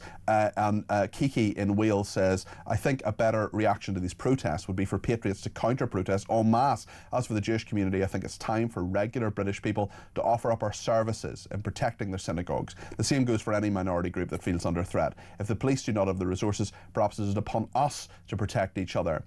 Roger in Bury says, I'm against banning protests as a matter of principle. The problem with the Palestine protests is that the police did not clamp down on illegal behaviour and allowed them to get out of hand. Had they been policed properly, they may have fizzled out. They would certainly be better behaved. Roger, agree with every single word of that. Jake Wallace-Simons is next. He has a perspective on this too. Stay with us.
across the UK, on DAB+, on your smart speaker, on your smart TV, and on your side. This is Talk. We're on now, apparently. I need to stop talking to my producer about what we're going to do. So we're talking about whether we're going to do the Shabana Mahmood clip, and then Dave was shouting in my ear saying, "Shut up, Peter, you're on." So that's showbiz. We're asking the question today, of course, should some protests be banned? Shabana Mahmood is the Home Secretary. She's been speaking to Sky News, and this is what she said about that a little bit earlier on. What I will be making explicit is that cumulative disruption, that is to say the frequency of particular protests in particular places, is in and of itself a reason for the police to be able to restrict and place conditions. That is to say they can move them to a different place, they can restrict the time that those protests can occur on. So that will unlock all of the broader measures that the police can already do on protests. Mick has been in touch about this and says, I think people just want protesters to be treated equally. If yesterday's or Thursday's protests were met by patriots, they would have been met by riot police and robust reaction. We would like to see the left met with the same force. And Shane says, protests shouldn't be banned. However, when they become hate marches, then they should. It's been obvious that the Palestine marches have been hate marches for a long time, and the authorities have bent over backwards to let it happen. Also, seeing as Shabana Mahmood has been on Palestine marches previously, waving the Palestine flag, she should now apologise as they're a proscribed organisation and make clear her position on Hamas and Palestine. Well, there's no suggestion the Home Secretary supports Palestine Action, which is one of the groups. Of course, it is a proscribed organisation. Hundreds of people have been arrested in regard to support for that. This is all a very, very pertinent issue, especially in regard to the horrendous terrorist attack on Thursday in Manchester. Jake Wallace-Simons is with us now, the author and columnist. He has a new book out, which is called Never Again: How the West Betrayed the Jews and Itself. And I can think of no more opposite week than this week, very sadly, for this book to come out, Jake. On the point, we'll talk about the book in a second, but in regard to what Shabana Mahmood has been saying, what do you think about this quite knotty issue of protests? Yeah, I mean, you know, people like you and I, we're obviously pro-free speech. We want to have our freedoms and our rights in this country, as we always have had. But if you look at the history of these protests, when they first started, alarmingly close to October the 7th, at the time I was editor of the Jewish Chronicle, we revealed that many of the leaders of those protests had links with Hamas in the past, had been pictured with the leaders of Hamas in Gaza. Due diligence wasn't done by the police to root out terror sympathisers at the time, and so they began to call the shots. In the beginning, you had those pictures of paragliders on people's clothing and that sort of thing. The overt expressions of sympathy for Hamas were rooted out, but then they became cleverer, really. They began to express some quite obnoxious views with the Palestinian flag rather than Hamas symbols, as if that's a kind of proxy. And remember, Suella Braverman, at the time Home Secretary, called them hate marches. She lost her position because of that. Over time... There are other reasons too, of course. Over time, they became normalised, we became used to them. But Jewish people kept saying, look, you've got these people on our streets, it's only a matter of time before this incitement, combined with media incitement, combined with Keir Starmer's weak position in support of Israel and Jews, combined with all the other propaganda, is going to lead to blood on our streets. And it's a tragedy that we've had to wait for those worst fears to be realised, for the world, for the country to wake up, and for the Home Secretary to actually get serious about this. It's has been a horrendous week, but one thing that I've really picked up from so many Jewish friends particularly, and some security people and various others as well, is a lack of surprise that this horrendous attack in Manchester happened because of everything you say. So let me ask that question. How has the West betrayed the Jews on itself? Well, I think that what we're seeing with the Palestine protests, with the violence against Jews, with all the propaganda, all of that is a symptom. Of course, it's awful and worrying for Jews, but it's actually, on a deeper level, a symptom of where the West has gone wrong, has forgotten its values, forgotten itself. I think that started after the Second World War, when there was this idea of never again. All the civilised countries got behind this important vow of the Holocaust will not happen again, Hitler will not happen again. But the way in which we gradually interpreted that was that any expression of national pride was a danger of leading to fascism. So believing in our flag, believing in our borders, believing in our history, believing in our traditions, believing in our national religion, all of those things were derided as fascist, as Nazis. We saw that but by the elites, not by ordinary people. You weren't allowed to express those things anymore. We saw that in the Brexit vote very strongly, where anybody who stood up for Brexit suddenly was a Nazi or a fascist or a chauvinist or a bigot. And that left a vacuum in terms of our national identity, which was filled by other people, by radicals. So Islamist radicals, for example, they were okay, we weren't. You know, we couldn't criticise them because that would be racist and Nazi. So they began to run riot. You know, progressive radicals, who again were engaged on this project of down with us, of our history is bad, we're structurally racist, we're all white supremacists, we're all, you know, they were kind of suddenly indulged. They sucked up the space that was previously occupied by us, by our natural pride.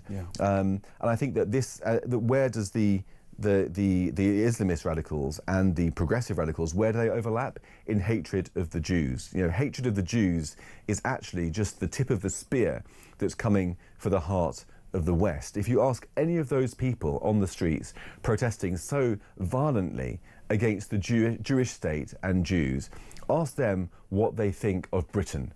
Ask them what they think of the West. You know, in truth, the Jews and Israel is simply the centre of the bullseye, but the outer ring is Britain, and the ring outside that is the West. We're all a target. And that is something that so many people talk about Israel and Jews separately, but also linked in some ways, being a kind of a first line of defence, really, in regard to so much Islamofascism. It's interesting, I find, and I wonder how much you read about this in the book. I haven't read it yet. I've read bits of it, but I haven't read the whole thing yet, but I'm looking forward to reading it.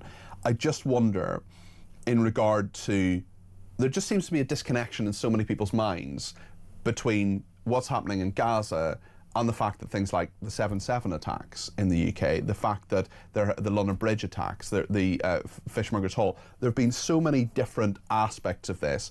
And actually, there's a fantastic article in the Sunday Times today, I don't know if you've read it, by Matthew Said. Yes. Talking about, he went down to the protest yesterday, talked to so many people, and actually just found a huge amount of hatred towards this country and actually sympathy for people who would do us harm, not just about Gaza, not just about Palestine or Palestinian state or whatever, but actually very malevolent feelings towards this country. Yeah, I mean, this is really the heart of the matter, and it's a message that I would like to send really to anybody watching and to the country at large and to the West. Think, what does Hamas want you to think? Hamas wants you to think that Israel is the problem and the West is the problem. It wants you to think that although it started this war with the worst atrocities Jews have suffered since the Holocaust, it wants you to think that that was actually a justifiable response to Israeli brutality. So it wanted to lure Israel into a war that it would then film, present as if it was a genocide. It's not, obviously, it's a war, and convince people that Israel is the problem. And that's what it has been doing. And if you go on any of these marches, that's what people are convinced by, that Israel is the bad guy here. Take a step back, you know, Israel is a democracy. It's a flawed democracy like every other democracy, but it's the only democracy in the region, in the Middle East, fighting against jihadis. The other important thing to remember is that Hamas is an outshoot of the Muslim Brotherhood. The Muslim Brotherhood is an organisation that is like the daddy organisation for all the jihadi groups. ISIS, Islamic State, Al-Qaeda, even the Iranian regime is influenced heavily by the Muslim Brotherhood. Hamas is part, really, of the Muslim Brotherhood. The Muslim Brotherhood are here in Britain. They've been banned across the Arab world. Their centre of gravity is in the West. They've got a strong HQ undercover in Britain. They are informing all the radicalism on our streets, in our Muslim communities across the country. They are the ones who are informing the ideology of the jihadis, like the one who attacked the synagogue, like the one who blew up the Manchester Arena a few years ago, like the ones in London Bridge, the London attack, the 7/7 attacks. All the blood on our streets has been suffered by ordinary people, has the same ideology as the Hamas ideology that's led to the atrocities in Israel. It's all one enemy and one threat. We need to wake up to that and stop supporting the enemy that wants to kill us. We have a message from Jason who says, please pass this on to Jake. We stand with you shoulder to shoulder, Jake. This, in my opinion, is a stain on our once great nation. Here in 2025, the nation that took on the Nazis, freed Europe from fascism and saved the Jews from an actual genocide, the nation that gave sanctuary to Jews in time of need. Starmer, legitimising a terrorist state, has given implied permission for the lunatics to act, and these celebrations of Jews dying, hate marches on our streets. This is on Starmer. He should hang his head in shame and resign. Do you agree with Jason? I do agree with what he says. I mean, Keir Starmer, as I've said, Hamas has been trying to convince us that Israel is the real problem here, not the jihadis, so that we embrace the people who want to kill us, enabling them to kill us more quickly. That's their strategy. Keir Starmer, if you look at his statements over the past 12 months, almost always he's been condemning and criticising Israel. Barely ever has he condemned and criticised Hamas. Occasionally he'll call for Hamas to release the hostages, but it's as an afterthought, appended to his real passion, which is against Israel. Israel must stop. Israel must stop defending itself. Israel is awful. The pictures that we've seen, which are served up by Hamas, by the way, oh, it's all awful. And recognising a Palestinian state without any conditions on the Palestinians. He didn't they're still holding the hostages. They're still essentially at war with Israel. Just that point you make about footage coming out and voices coming out of Gaza. Do you agree with me that the Israeli government actually made a mistake by not allowing international journalists in? I know there's a big security risk. There's a risk of being taken hostage and being killed, of course, for international journalists. But to me, there would be more truth, not the full truth, but there would be more truth if international journalists were allowed in. It could be. I see that argument, and I've made that argument myself. But I think that we need to see these things in context. In my experience, when you look at Israel and the conflict with the Palestinians, just when you think you're cynical enough, you need to get more cynical. And if you look back in time to other conflicts in Gaza, where journalists have been allowed in, what you've had is the same propaganda as we're getting now, only with correspondents on the ground delivering it. Correspondents have been going into Gaza in past conflicts, immediately given Hamas minders, and then taken to see civilian casualties firsthand, but never seeing any Hamas fighter, And they're keen to tell us about how many people have been killed. They never break that down into terrorists versus civilians. The book is out now. It's called Never Again, How the West Betrayed the Jews and Itself. Let me read you a few of the bits of praise. Andrew Neil says, nobody reading this book can be left in any doubt the fight against the evil upsurge in anti-Semitism must be one to ensure Western civilization has a future. Nigel Farage calls it a compelling and timely call to fight for our Western values. Andrew Roberts, Lord Roberts, the eminent historian, says a brave and sane voice in a debate all too often shorn of either. Michael Gove says Jake Wallace-Simons is a brave and brilliant writer who can be trusted to bring rare moral clarity to the most contested issues of our times. How tricky is it for you yourself, Jake, actually, to live, to broadcast, to write books like this? You must have just horrendous criticism, hatred directed towards you. You're standing up, you're doing the right thing. I love having you on my programme. I'm looking forward to reading your book and I wish you all the very, very best with it. How difficult is it being you? Oh, it's fine. I don't care. I just don't care. I don't care. I look on Twitter at all the abuse and I think I just don't care about any of those people and what they think. I've lost a good number of my friends as a result of speaking up for Israel and Jews. But as far as I'm concerned, that's them showing to me who they really are. As Douglas Murray put in his book recently, October the 7th was an experience of a flare going up over a darkened battlefield. It lights the sky and shows you on which side everybody is standing. And people like you, Peter, are standing on the right side of history, on the right side of morality. But a lot of people who you thought were on your side actually are on the wrong side. And I'm not saying that they're the enemy. They need to be treated with compassion. They need to win the debate and persuade them that liberal Western values are the right way to live, that have given us so much human flourishing. We need to stick with those. But for the moment, they're in the wrong. And I don't care if they attack me. I'm going to keep speaking the truth as you are. And I've made better, new, more solid friends as a result. And we're going to win. Thank you, Jake. The book is called Never Again, How the West Betrayed the Jews and Itself. Christmas is just around the corner. It would be a good stocking filler. It's the right size for a stocking as well. And it says so many important things. I've read bits of it. I'm looking forward to reading, sitting down properly with a cup of tea, reading the whole thing. Jake Wallace-Simons, Never Again, How the West Betrayed the Jews and Itself. Thank you, Jake. Good luck with the book. I hope it sells many, many copies. It's got huge acclaim already. and I look forward to reading it myself. Thank you, Jake. Thank you so much. Lots more to discuss, especially asking the question today, should some protests be banned? Is the Home Secretary right? What do you think? 0344 499 1000. Stay with us.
They should understand that this is a bad time to suddenly come out and flaunt flags at people who are grieving. This has been a terrible terrorist attack, and the reality is that the government needs to make a decision. Shabana Mahmood, I agree with her that they should think about calling it off. More than that, though, I think she and the police should be saying very openly, do not go on this march, and to crack down if this march goes ahead.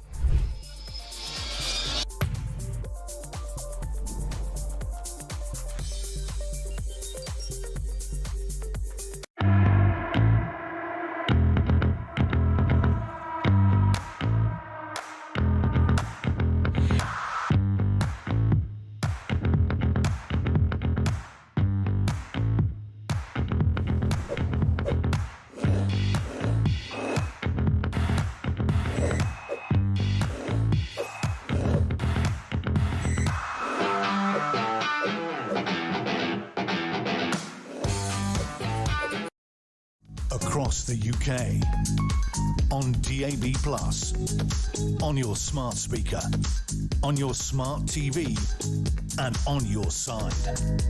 This is Talk. I've just received some very sad news. There are a couple of sisters, really, really lovely people in Liverpool, Carol Stukeley and Lynn Stukeley. And Carol sent me a message this morning, which I've just played in the break, to tell me the very sad news that Lynn has died. I'm really, really sorry to hear that.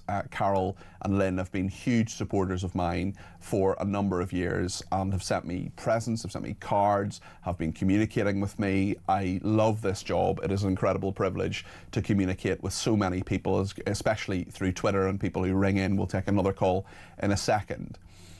Carol, if you're watching, I just want to say that Lynn was a great person. She was a lovely friend to this programme.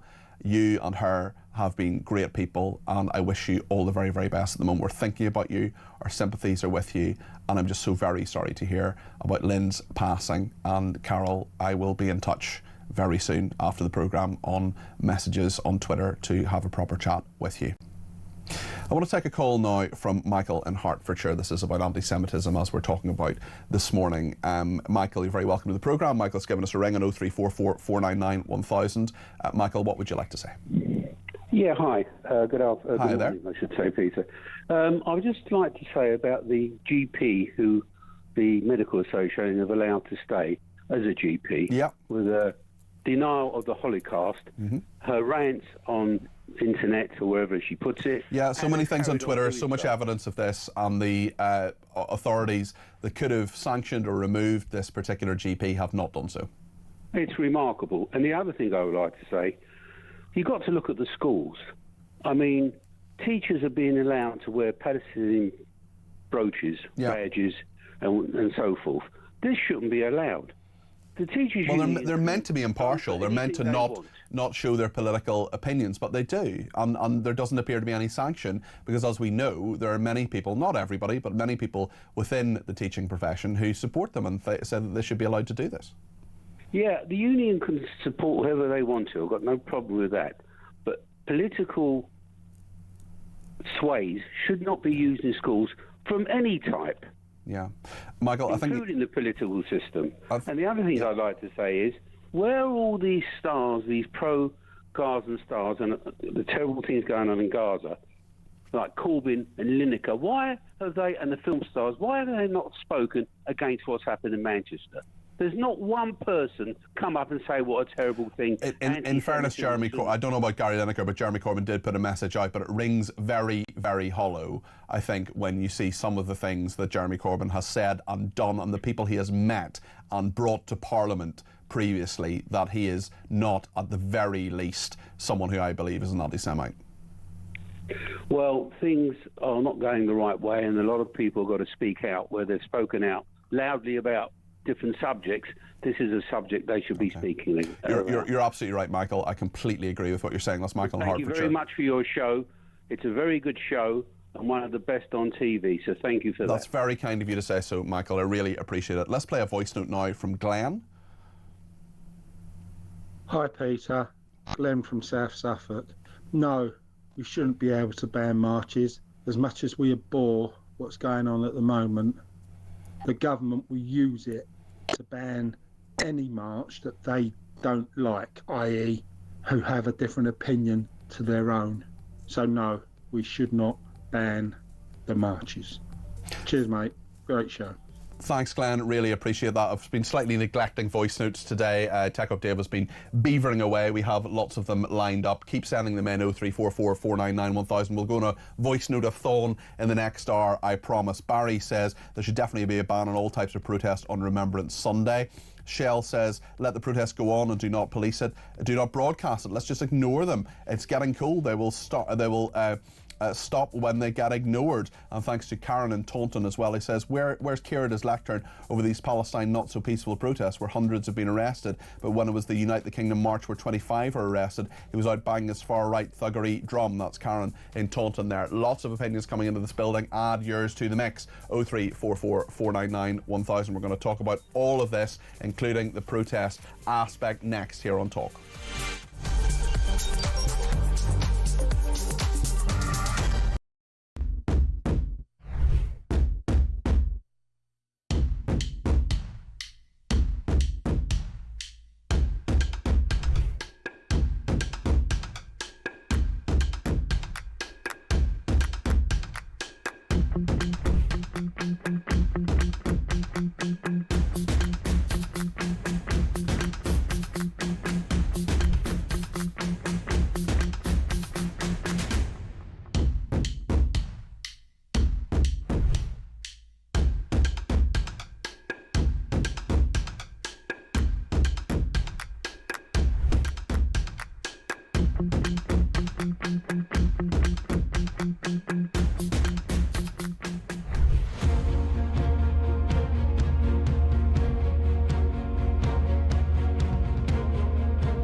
very good morning to you, by the way.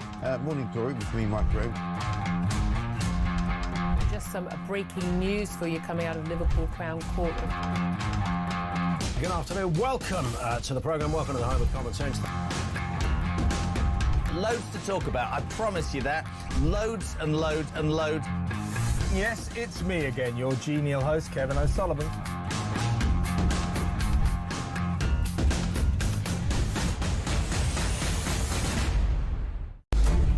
How realistic do you think a ceasefire is this week? There's a very good chance that we'll have a settlement, an agreement of some kind. We basically have two countries that have been fighting so long. Across the UK, on DAB+, on your smart speaker, on your smart TV, and on your side. This is Talk.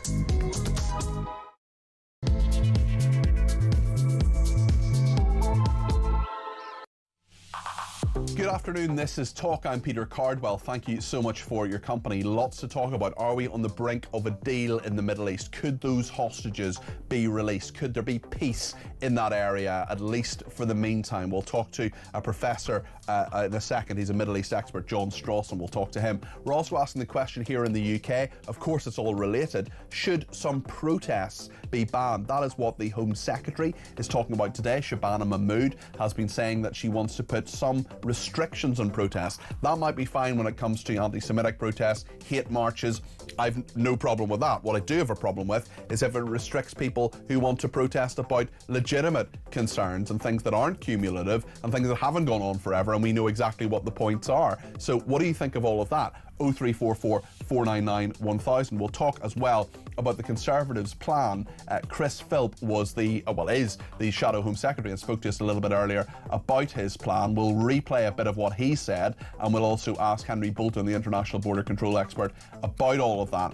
Loads to discuss in the next hour. We'll make sure we get your calls and particularly voice notes on. Apologies, I've been slightly ignoring the voice notes this morning. We'll make sure we've loads of them on this hour, so keep sending them in and keep hitting the phone as well to make sure you get your voice on the air with a phone call. 0344 499 1000 is the number to call. You can text me 87222 with the word talk in your text. You can tweet me at talkTV, follow me at Peter Cardwell, send me a voice note as I say, send me a WhatsApp text message, or give me a ring, all on the main number 0344 499 1000. And please do keep those voice notes to less than a minute. The shorter the better, the more we can get on. Let everybody have their say between now and 1 o'clock. So stay with us here on Talk. Let's just remind ourselves of what the Prime Minister has been talking about, but particularly the Home Secretary, Shabana Mahmood. She talked about conditions and restrictions on certain protests. This is what she's been saying to Sky News this morning.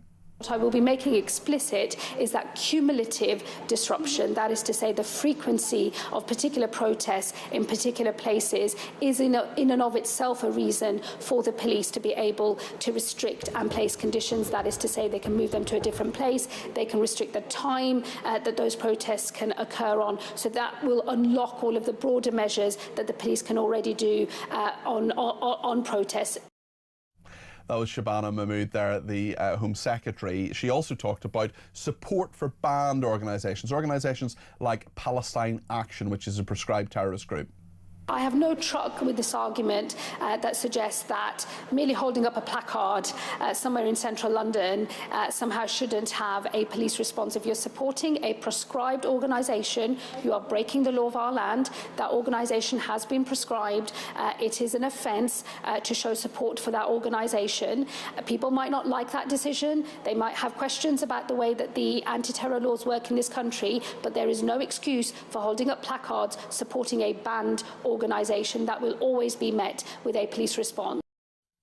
Shabana Mahmood there, the Home Secretary, speaking to Sky News earlier. Well, of course, all of this and all these pro-Palestine protests are coming in the context of a potential deal. The fact that these hostages may finally be released, the humanitarian catastrophe, the real problems, the desperate situation that so many people are having in Gaza may well be coming to an end. But what does it all mean? What could happen in the next few days? And of course, there is the grim anniversary of the 7th of October. That is, of course, on Tuesday. I'm actually going to a vigil in a couple of hours' time in Trafalgar Square to support the hostages and support Jewish friends and neighbours who have been through so much in the last 2 years, particularly in the last number of years, and of course after the horrendous terrorist attack that has happened this week on Thursday. Let's speak to Professor John Strawson. He's a Middle East expert and emeritus professor at the University of East London. John, thank you for joining me today. How confident are you that this deal can result in some level of peace in the Middle East? Because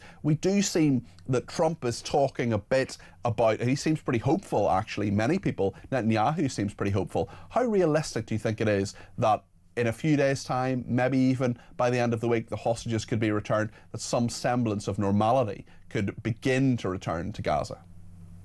Well, Peter, we have to be cautiously optimistic, and I think that the fact that President Trump has put his name to this plan, has put his reputation to this plan, and that we've seen over the last few days some of the most aggressive American diplomacy in the Middle East, certainly since this crisis began on October the 7th, that I think that the Americans are obviously very much signed up to this and from the top downwards. So I think that's a good sign. Of course, there are many tripwires on the way, and the talks that are taking place in Cairo today are obviously going to be difficult. They're indirect talks between Israel and Hamas.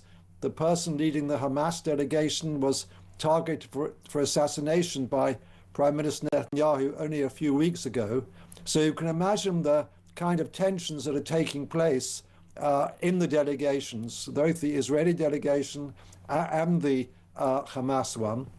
We also know that Hamas is very divided on the plan. The military commander in Gaza, al-Haddad, is not that keen. The person leading the delegation in Cairo is much more pragmatic and is keen on it, al-Haya. So we have to sort of realize that there's a big argument in Hamas. There's also tensions in the Israeli government. And also, obviously, this kind of plan can be subject to all sorts of provocations. And so we have to be wary. But I have to say, for the first time since the hostages were taken, I think we have the possibility of hope that we will see all of them released in the next period. There are, of course, many, many divisions, as you say. There's sticking points on the 20-point plan. What are the really big issues? The future of Hamas, I suppose, in Gaza. I mean, Trump and Netanyahu are very clear that they don't want Hamas to have any future as any sort of political or military force there, or any administrative force. I just wonder what your reading is of the situation in regard to that, because the two key demands of Israel for such a long time have been hostages back, end to hostilities, dismantling of Hamas within that as a paramilitary or military force.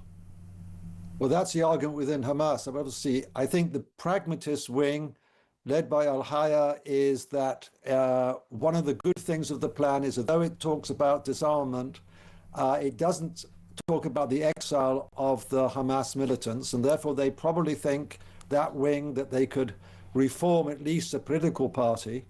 On the other hand, it's very clear that Mahmoud Abbas, the president of the Palestinian Authority, has finally taken a position against Hamas in deciding that he's going to go along with this plan. And he's announced a series of reforms. They're only announcements, that we have to see the policies yet. But one of the policies is that Hamas would not be able to stand in any Palestinian election and would have no role whatsoever in the future of any kind of Palestinian administration, either in Gaza or in the Palestinian territories more widely. And also, he has at last said that he's going to ban the explicit pay-to-slay laws, which have been rewarding relatives of those who have killed Israelis. So I think that there's a big movement within the Palestinian political echelons, which is also very welcome. How do you evaluate Netanyahu's position? There's going to be an election in Israel next year. He has a fragile coalition, but it has been sustained for some time. What happens next in his party, and how does that have an impact on the stability of the region? Benjamin Netanyahu is a great survivor. He is a consummate politician, but at the present time he's really on the back foot, because after that reckless raid on Doha, on the Qatari capital 3 weeks ago, he made a very big miscalculation, not merely militarily but politically, because this was an attack on a key American ally with the biggest American base within the Middle East, and also an attack upon the royal family, who happen to be the Al Thanis, who happen to be firm friends of Donald Trump personally. So this was a terrible miscalculation. He didn't tell the Americans he was going to do it. They only picked it up on the radar. And of course, he was called to the White House, where he was told in no uncertain terms he had to apologize to the Qataris and also promise never to attack Qatar again. So I think that he's in a very weak diplomatic position at the present time. You're absolutely right. There's a new elections will have to be held by October next year. His government has actually lost its majority at the present time. It's unlikely they'll be able to pass a budget, which they have to do in the spring, and it could well be there'll be elections before. At the present time, the opinion polls show that an alliance of opposition parties would probably win that election, but of course, predicting an Israeli election, especially predicting how Benjamin Netanyahu will play it politically in the next few weeks and months, of course, is very difficult to predict. John, as always, thank you. Professor John Strawson there, Middle East expert and emeritus professor at the University of East London. Lots coming in about the right to protest and what the Home Secretary has been saying about this. Should some protests be banned? What protests should be banned? And should there be just the same rules for everybody, or does it depend on the protest?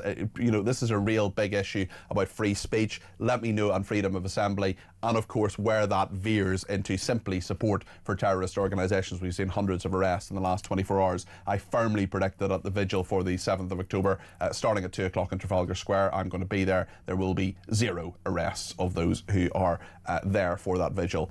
0344 499 1000 is the number to call. Mick says, we have an obsession with right to protest, but it comes with a protest but behave rules. If protests continually cause breaches of the peace and disorder, they must be banned. I hope the vigil goes unhindered by counter-protest today. You and me both, Mick.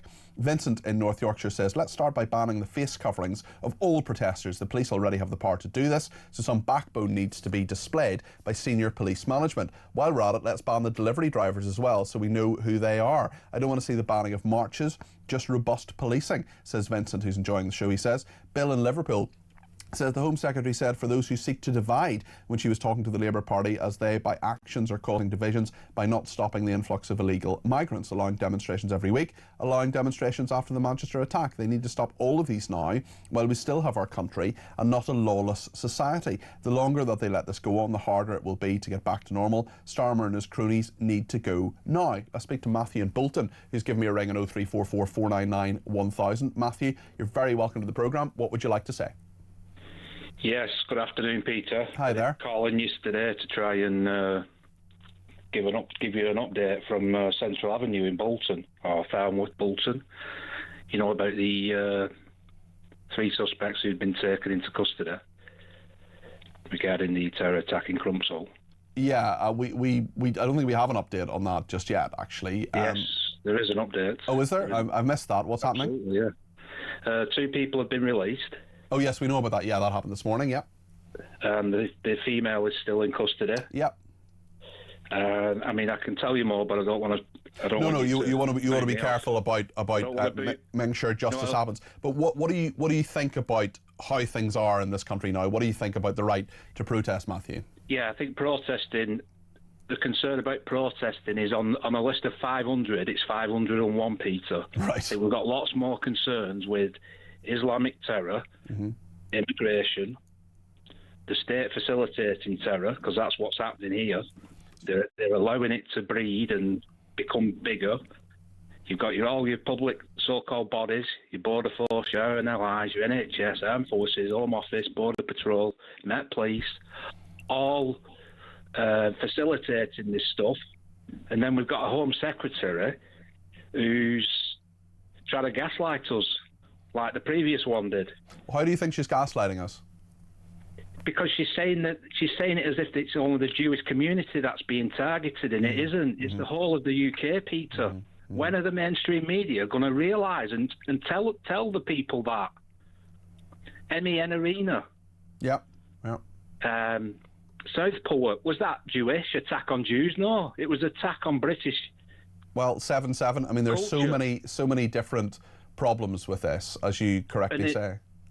And emergency legislation, they love bringing emergency legislation in. Well, why can't they do that? There's just so many excuses they're making, Peter. I'm sick to death of these politicians getting on shows, lip-syncing excuses when stuff needs doing. Immigration, get it sorted. It's not that difficult. Do you have any faith in what Chris Philp was saying earlier, the Shadow Home Secretary? He says he wants to sort it by deporting 750,000 people if the Tories come to power? It's all ifs and buts. This should have been happening when they were in power. 14 years they've had in power, and they've buried their heads in the sand. This is like the rape crisis, the rape gangs. They're burying their heads in the sand. Hillsborough, we've seen them happen before, COVID. Burying their heads in the sand. The problem won't go away. It'll just become a bigger issue, as it is doing. More people are getting angry, more people are getting frustrated, and there's more division. Okay. Matthew, thank you for all of that. That's Matthew in Bolton there. I promise you we're going to go on a voice note-a-thon in the next section, but I just want to play two of them now, give you a little amuse-bouche of what is ahead. Sarah has been in touch on protest marches. Good morning, Peter. It's Sarah from Croydon. I think it's a tricky one about banning protests because we want to be able to have free speech and the right to protest. However, I think it's a case of these are hate marches and they are divisive and they are perpetuating fear amongst people, and therefore I think they should be banned. They've had their say and now it's time to stop. It's been 2 years, and I'm also aggrieved at the fact that the Home Secretary and the Prime Minister aren't coming out and branding them far left thugs. 500 arrests and not a word of condemnation. I think that's shocking. Thanks, Peter. Thanks, Sarah. In fairness, Shabana Mahmood has condemned those who broke the law at the protest. She did that this morning, but I think the thrust of what you're saying is absolutely right. Hilton says, why is the reason for the people starving in Gaza blamed on Israel when Hamas are hijacking the food going into Gaza, and after they have taken what they want, selling the food to the people at extortionate prices, only those who can afford to get food? Darren says, when you keep asking people if protests should be banned, you keep having a picture next to you on the screen with nice, calm and patriotic people with our flags. Why don't you put a clip of these thugs that have been causing havoc at the last couple of days at pro-Palestine marches? Well, we literally have that on the screen right now, Darren. Scott says, we called the police a year ago and we called them Mr. Plod in the 90s. It was pigs, 20 birds as they only go after people who tweet definitely two-tier policing. And Massimo from Great Bowden says, why do none of the Labour politicians call out the violence and abuse police face at these pro-Hamas hate marches? Why do they never call out the far left? The far left Islamist coalition is becoming extremely violent, disruptive and spreading anti-Semitism. I don't see them stopping even when the Israel-Palestine war is over. They've got a taste for it now. Next it will be far left extremists protesting against Reform UK. I guarantee you that. Enjoy your Sunday. One more voice note before the break. As promised, this comes from Bobby. Peter, everybody arrested yesterday in Trafalgar Square was arrested for supporting a terrorist organisation. Lucy Connolly was refused bail for a tweet. Unbelievable. Bob in Chiswick. Bob, thanks for your thoughts there. We'll, as promised, we will play loads of voice notes after the break. Stand by for that. We'll take some calls as well. 0344 499 1000. Stay with us.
Now, the marches should be banned, but unfortunately we have a Home Secretary who is a practising Muslim herself, so she's not necessarily the most unbiased, but apart from that, these people should now be arrested. They should be courts set up overnight.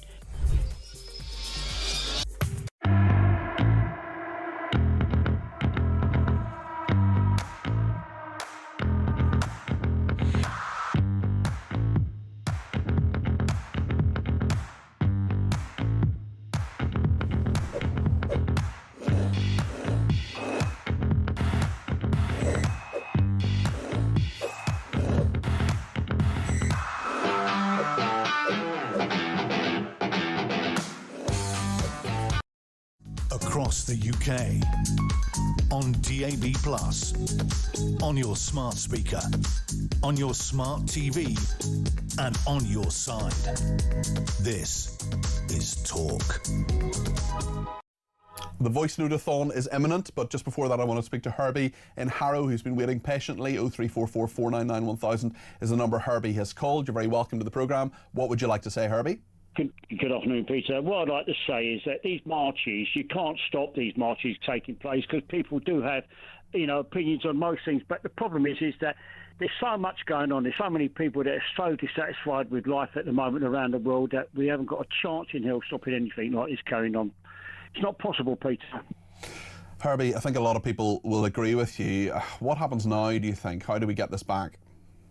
Well, we've either got to make it difficult and, if you like, declare war footing because we seem to be at war with the way life is, and perhaps say that, we demand that we stop these marches in the sense of safety and security. The government have got the idea that it can do most things. They're in power. They can put what they like in place. They did during the war and they can do it now, can't they? Herbie, thanks for your thoughts. Appreciate that. Let's hear a voice note now from Dave. Good morning, Peter. Dave here. Remember the Good Friday agreements when the IRA and all the other terrorist organisations put down their weapons? They haven't. No weapons are in storage for the next time they don't like what's happening. Same thing in Gaza. Hamas are not going to give up Gaza. They're not going to give up being part of the next government. It's like the IRA. They give up their weapons, and what do? They're in government, both north and south of the border. You know what I mean? Good show, mate. Those people have not gone away. Good show. Dave, thanks. I'm going to respectfully disagree with you. I do not like Sinn Féin at all. I think the IRA were a dreadful organisation. We should never, ever forget the awful terrorism they visited on people both here in mainland Britain, but also massively, of course, in Northern Ireland and in the Republic of Ireland as well. But those guns have largely fallen silent. I mean, Northern Ireland is a much more peaceful place than it was, certainly even when I was growing up. And actually, Mary's been in touch from County Down and says, can we quit the scoffing and dismissal of Tony Blair as an important international figure who can help secure peace in the Israel-Gaza conflict? You, Peter, benefited greatly growing up in a peaceful Northern Ireland thanks to the personal commitment and skillful political role played by Tony Blair. Many criticise him over his actions on Iraq, but that doesn't negate his value as a negotiator and manager of difficult peace agreements after long-running and seemingly intractable regional conflicts. You said earlier we know his record. Yes, you do. We're happy to have a peace deal set up by Trump, but we don't trust Tony Blair. Okay, says Mary. Look, you cannot take the Good Friday Agreement away from Tony Blair. You absolutely can't, although I do sometimes feel that John Major's role negotiating for 6 years is often forgotten. I also feel that Tony Blair threw David Trimble in particular under a bus. It's a long discussion, I think longer than it would take even between now and 1 o'clock. But Mary, I think your points are valid and thank you for them. I appreciate that, and thank you to Dave as well. Let's hear more voice notes as promised. This one from Ian. Hi Peter, Ian from Hemel Hempstead. Just an observation, bit off piece, but I've got to say it. Kemi Badenoch, she did that thing that MPs do when they're trying to look assertive. I don't know if you've noticed how they semi-make a fist with their hand and emphasise points by moving their hand up and down. But it's only a semi-fist because they don't want to look aggressive. They kind of clench their fingers together and sort of curl their thumb, but don't quite make a fist. It's like, look at me, I'm assertive, but I'm not aggressive. Starmer does it. I've watched them. They all do it. They must do it at MP school or something. Just an irreverent point, but I don't know if anyone else has noticed. Great show. Ian, thank you for that. Media training politicians is actually something I've done, not to make a little semi-fest, but certainly they do learn all these things. Certainly, some of them can do it naturally, some of them can speak human, but that is a vanishingly small number, let me tell you. Ash in Slough says, hi Cardi P, hi Ash. The ECHR has only been used as an establishment tool for enforcing their goals. During lockdown, my rights to family life, religious assembly, freedom of movement and of thought were trampled on, and not one human rights lawyer raised it as an issue. It was brought about not for the British people to prevent Europeans from gulagging, gassing and garroting each other. Good riddance to this wicked tool of coercion. Dawn in Chelmsford. It appears that the talk of Mahmood being a tough Home Secretary is wide of the mark. There's no difference to your predecessor, the hapless Yvette Cooper. Jane says, yet again a Labour minister has no time for you, Peter. Surely she has 5 minutes to spare between now and 1 o'clock, basically ignoring your audience. I think you're absolutely right, Jane. I'd love to speak to Shabana Mahmood, and she's welcome on my shows anytime. Gary says the government should would ban a BNP march or a National Front march, so why can't they ban a pro-Palestinian march? They're all hate marches. Jane in Liverpool says, so Angela Rayner can spend our money allowing her lover to use a car and security detail. However, Nigel Farage's security detail gets cut by 75%. Hypocrisy doesn't even begin to describe this, says Jane in Liverpool. Anne says, if they bring in a ban on protests in certain locations, how would that affect protests outside asylum seeker hotels? Very good point, Anne. Barry says, I sincerely hope the proposed peace deal is reached in the Middle East, because this country is a shambles and the focus needs to be on domestic issues. One more before we go back on our voice note-a-thon. Michael in London says, people must be free to protest even if we don't like the cause they protest against. What is needed is much more of is what you and your colleagues do on Talk, a critical and factual examination and discussion. I see that the pro-Palestinian, pro-Hamas side are usually unwilling to have this discussion, and when they do, they're uninformed, biased and unreasonable, says Michael in London. Let's hear two more voice notes before the break. Sue first, please. Hi Peter, Sue from Southampton. On the debate about the protests, look, I can't be in favour of banning protests, because if we do that, every protest will be banned in the end, and then we won't be able to voice our opinions. But I think these lefty loony ones are just a bit troubling, and they're troubling because I do say there should be no face coverings. Some of those men in those protests actually dress and look like Hamas terrorists. And I find that very troubling and very, very... It makes people scared. I mean, honestly, I see so many of them and I'm like, why are you dressing like a Hamas terrorist? It's like they're just trying to make us so scared. And actually, I find that really troublesome. So protests should not be banned, but I think all the face coverings should definitely be banned. Thank you. Thank you very much, Sue. Jenny says, now you and I know the only repeat protest they will curb will be the pink ladies. They stand proud and tall, the counter-protests and pro-Palestinians hide behind masks, sunglasses and hats. The police already have powers to ban all face coverings in protests. They haven't used them as much as they should, says Jenny. David Dorset says, why don't all party political conferences take place during the same single week, says David Dorset, because they want the publicity. They know if, you know, Ed Davey and Kemi Badenoch are talking at the same time, we in the media can only actually play one of those if they're talking at the same time. So yeah, I mean, there is a deliberate attempt on a huge conference recess. It is crazy. And also conferences, you know, what point do they actually serve? I didn't have to go to Labour this year, and believe me, it was brilliant. I'm very happy to cover the Labour Party. We had 2 Labour politicians on yesterday, but trekking up to the conferences, which as a child I would have loved to have gone to, they just, I don't know how much of a purpose they serve anymore. Although I will be going to the Conservatives, I will be in Manchester on Tuesday. I'm taking part in an event there, and there'll be details of that on my Twitter. One more voice note before the break. This is Karen. Hi Peter. Tell Stephen Rees, yes, we do want to deport all the illegal migrants, because they are illegal. We don't know who they are. We don't know anything about their background. And they could have very serious criminal records. And we do know that there are serious crimes now being committed in our communities towards young girls, women, and even men are being sexually assaulted. So yes, we do want them all gone. And I don't care what he says. And I'm getting sick and tired of who say, oh, we're not a country, we don't do that. No, we do. We've had enough.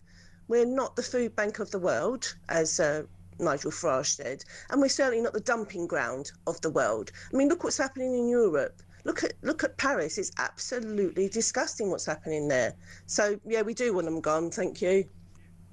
Thank you very much indeed, Karen. I think you mean Sebastian Rees rather than Stephen Rees. Sebastian was on earlier on. Rob in London says, Chris Philp, your Tory guest, is again attacking reform, when in fact they're mirroring reform's policies in immigration. They're laughable and desperate and will say anything to try to convince us, the public, they're serious about clamping down. They're not, and the public don't believe a word they say. 14 years of total failure and arrogance has brought them to this point in the polls. I truly believe the only hope for our country is Nigel Farage. Nigel has honesty, integrity, and doesn't name call and use childish insults. He's a gentleman and a true patriotic, bred in Rob's opinion, unlike the rest of our spineless, rotten politicians. Well, we'll play you a little bit more. If you missed Chris Philp an hour ago, we will play you a little bit of that in just a second, and actually talk to Henry Bolton, the international border control expert, about whether this plan by the Conservatives will actually work. Do you want 750,000 illegal immigrants deported? Is that something that you would support? Let me know your thoughts. 0344 499 1000. Stay with us.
Across the UK, on DAB+, on your smart speaker, on your smart TV, and on your side. This is Talk. Let's just remind yourself what Chris Philp, the Shadow Home Secretary, said to me earlier. The Tories have a big plan. There's their conference this week in Manchester. I'm heading up there on Tuesday. They are in a situation where they've got a new policy. It's saying that they want 750,000 migrants to be deported during the course of the next Parliament. They say they're going to crack down on this. This is what Chris Philp told me a little bit earlier on, the Shadow Home Secretary. Firstly, we're going to clear away all of the legal obstacles that stop the government deporting people who arrive here illegally, for example by small boat, or other illegal immigrants, and the legal obstacles that prevent the deportation of dangerous foreign criminals. Now that starts with leaving the ECHR, which, according to the 200-page report we commissioned from one of the country's top barristers, the ECHR is stopping the government, and I've experienced this personally in government. The ECHR is stopping the government from protecting our borders. But it's not just that.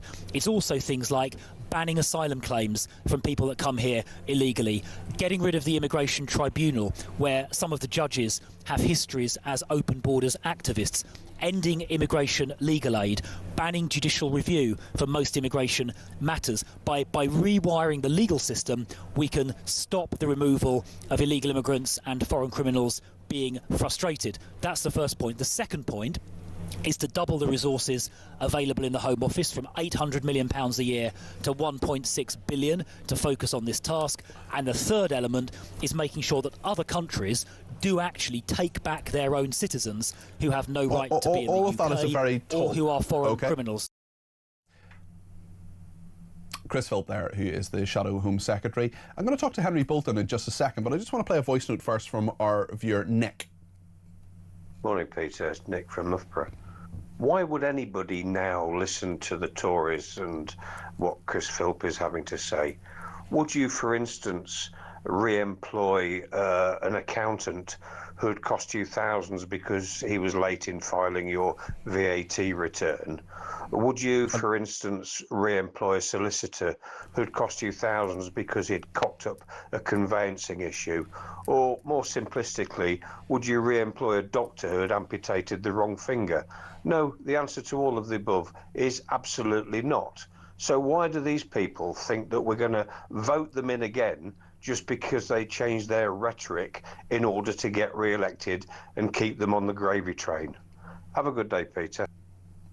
Love a voice note from Nick Moore in Loughborough. They're always sensible. He usually sends one in each weekend, and I love hearing them because he always has great points, as so many of our voice notes do.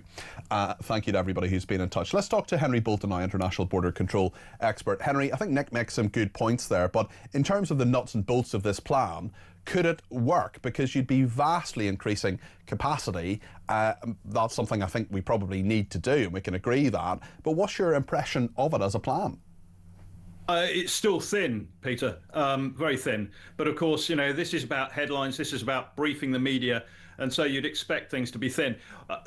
What I would say is that the plans that the Conservative Party have outlined, because it is only an outline, have been worked on for some time. And what I'm pleased about, and I was aware of this before, is that they've been working on some of the detail behind the headline points of the plan. Now, you know, that contrasts a little bit with Reform, who, yes, they put out their Operation for Justice or whatever a couple of weeks ago. Some bullet points in terms of intention there that I think most of us probably would agree with, but there is no detail behind that. At least here, when the Conservative Party is talking about creating a unit for removals, they are talking about reforming, rearranging, whatever you want to call it, the Immigration Enforcement Service. It was one of my questions about the reform plan, which was to bring in a new agency, but they didn't even refer to what was going to happen to immigration enforcement. So you end up with immigration enforcement sat alongside something else and a situation. So I think the Conservative Party has done a little bit more homework Reform had. The headline intentions I agree with, as I did with the Reform intentions as well, by the way. But we've still got 3-4 years to go before the next general election, in which I would expect a great deal more detail to come out, you know, regarding this in that time. And the other thing is that the Conservatives have actually put a figure to how much this is going to cost, 1.6 billion, which is a doubling basically of the present immigration enforcement budget. I still don't think that they have sufficient operational planning in place. They still don't have the solution to where, if police officers are going to arrest people who are here as overstayers or here illegally, which the Conservative plan does allow for, then what happens to those people? They don't go into the normal justice system, so there has to be an alternative. Where are they detained? Yeah, well that's the big point as well, because some of the detail of this in regard to the money is that the money comes from closing asylum seeker hotels. By all means, great, do that, but where do those people go when they're being processed? And you can't just close all those hotels on day one, and then on day two the entire thing is sorted out and everybody's deported, because it will, even if we want it to be as fast as possible, it's going to take longer than that, Henry, isn't it? Exactly. I mean, you know, and you can't close the hotels before you've got something else in place, which means you incur the expense of creating that extra facility for detention before you close those hotels. You've got to have that alternative. And I've said that all along with hotels. All the voices that have said, we've got to close the hotels, close the hotels, close the hotels, that's all well and good. But until you've got some other detention facility ready to go, those people that you have come out of the hotels you've closed are inevitably going to go into the community, and we're going to have even more of a problem tracking them. So in short, I think this is a better plan than the reform one, although they're along the same lines. That's not a critique of the reform one. I think both parties have got a great deal more detail to do. And just, if I may, just quickly to address the previous point, the previous speaker, the voice message you had. Yeah, sure, Nick, yeah. Yeah, look, I appreciate that the Conservatives had 14 years and they made an absolute pig's ear of running the entire country, every aspect of it. And they, based on that, they don't deserve anybody's vote. But look, 4 or 5 years between elections, we've got a different party leader in heading up the Conservative Party. We've got a different top team. Have they learnt their lesson? The proof is in the pudding. But I think, just to write them off is a mistake. What people should be going into the election with is a view as to which party is the most credible in its present form at that time, with the policies, with the planning, with the funding, and with the people, the expertise in place to have the credibility to deliver. And I think that's what people need to be thinking about rather than tribally. Okay, Henry, thank you. Henry Bolton, International Border Control expert, thank you for joining us. Neil says, can I assume it's the same Tony B. Liar who created most of the problems in the Middle East? Neil in Labour obliterated Wales. Simon says, no master face coverings on all future demonstrations, protest marches. If you're there peacefully, you don't need to hide your identity.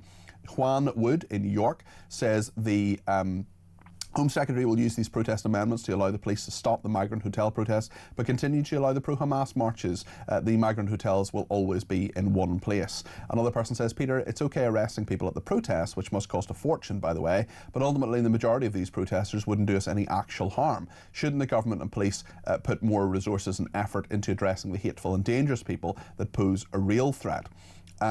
Pete says, I am sure if people in protest marches had to pay every time, they would soon give up, and certainly if we had to register it might make them think twice. James says, hi again, Peter. Marches should not be banned, but they should be controlled. For instance, the protest on the night of the attack in Manchester should have been stopped. Why is the problem being brought so violently to our streets? Are these protests happening to the same degree in Europe? Does our Prime Minister use this situation to split us so he's got more control? Another person says, I can't wait to get the book that Jake has. It's called Never Again, How the West Betrayed the Jews on Itself, because I've believed what you've spoken about for years and I've always been shouted down. Well, Hilton, it is out now. Glenn in Leeds says, I keep thinking this government can't get any worse and surpass its own incompetence, and then it does. Now its policies and student policies are having a real world effect on its own citizens. The government should be ashamed of themselves, but we know they only have ideology and no shame. Hi Peter. When Jack Wallace-Simon said Sheila called them hate marches and she lost her positions, you then caveated for other reasons. Can you elaborate, please? Yeah, I mean, if you look back, Leslie, as to why Sheila Braverman lost her job, she actually resigned because she had put information, she'd sent information to one of her party political allies using an unknown secure email system, and she resigned as a result of that. But yeah, you can certainly look that up. Pete in Lincolnshire says all the silly old farts arrested yesterday supporting Palestine action should not go to jail. It's a cost of the taxpayers. Just fine them heavily and stop their state pension for a few months. Another person says the issue with trying to resolve the Israel-Hamas issue is that everyone is playing the blame game. Hamas are evil, but Israel's actions in killing tens of thousands of unarmed civilians in Gaza merely ensures this conflict will go on ad infinitum. In fact, the sheer number of civilian deaths virtually guarantees a dark future for both sides, says Simon. I mean, look, there have been civilian deaths, there's no doubt about that, but I don't think there's an equivalence between Hamas and Israel. I would reject that. Lizzie in Telford says, thank you for having Jake Wallace-Simons on your show. As a person without religious faith, what can I do to support our Jewish community? I'm 67 and disabled, so marches are out of the question. Thank you for your compassion and commitment to the truth, says Lizzie in Telford. Lizzie, really appreciate your message there. What I would say, as so many people say, is just when you're chatting to people, when you're talking, when you're in social media, when you are perhaps at a family gathering or someone's in your house or whatever, and you hear things that are anti-Semitic or not supportive or not fair, call it out and just say, why are you making that remark? I don't think that's fair. Why are you saying that? Why do you think that's okay to say? Would you say that about women? Would you say that about gay people? Would you say that about Muslims? Would you say that about trans people? You know, if people are prejudiced, we need to call them out. And there's anti-Semitism is racism. We need to be really, really clear about that. But you've got the right attitude, and I really appreciate it, and I really appreciate the message, so thank you for it. 0344 499 1000. More voice notes and calls and texts and messages coming your way right up to 1 o'clock here on Talk.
37% of Pakistanis in this country have first cousin marriage, compared to 1% everywhere else. Right. They only account for 3% of births in this country, but they account for 33% of birth defects. Yeah, and that costs the NHS money, dealing with all these GP appointments, huge burden. They all go on burden PIP, and they basically have to get money from the state for life. And why on earth do we still allow first cousin marriage? You know, it should be banned outright. We don't. Well, when that story broke, insane the that public, this is they did a happening in a poll. first When that world story broke, the public thought it was illegal already.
Across the UK, on DAB+, on your smart speaker, on your smart TV, and on your side. This is Talk. Barbara is in London and says Chris Philp's tired old chant that reforms policies are written on the back of a fag packet is getting old, repetitive and frankly laughable. It's not convincing. Alison in South Wales says there seems to be no deterrent to these protesters. How about if you're arrested twice for the same offence and you apply for a passport in the next 5 years, you will not be allowed one, and if you already have a passport it will be revoked. Many of the people you see don't have a clue about what they're protesting, and your earlier guest was right. Be behind the peace plan. Isn't that what we should all want? Shelley says, she's from Leeds, thank you for the message, Shelley. I agree the police will potentially use these new laws to stop genuine peaceful protests. Let's cut to the chase, because as far as I'm aware we have never seen protests calling for the annihilation of a state and its people or the demise of a community in our country before. Therefore the government needs to ban the pro-Palestinian marches, deem the chants, e.g. globalise the Intifada, as anti-Semitic, and ban the Palestinian flag. Dave in Cheshire says all marches should be allowed, but not on our streets. Put them in parks or designated areas, not public roads. And Tracy says, I'm not sure I fully understand what is being said about marches not being able to be banned by certain groups. Did they not ban the EDL and in effect anything to do with Tommy Robinson? It appears to me that if the will is there, then they can and do take action. Well, we know that Tommy Robinson, of course, organised and spoke at the Unite the Kingdom march, which was a few weeks ago. Matt says, I ask people that support Palestine, basically a term of innocence when the majority are Hamas. If Jews are so evil, when was the last time a member committed a terrorist attack in the UK? It doesn't happen because the religion is based on peace. Let's speak to Stephen in Manchester. Stephen, you're very welcome to the programme. What would you like to say? Yeah, good afternoon. Hi there. I would like to say that what we require in this country going forward, whoever comes to power after this disastrous Labour government, is a demographic policy, because it's not sufficient just to, bang on about the deportations, which, yes, are vital, because we need to send a signal message. But we also need to do something about the native population and establishing birth rates once again. The other day, I had a phone call. It was somebody who was trying to scam me. I quickly picked up on this. He wanted me bank details.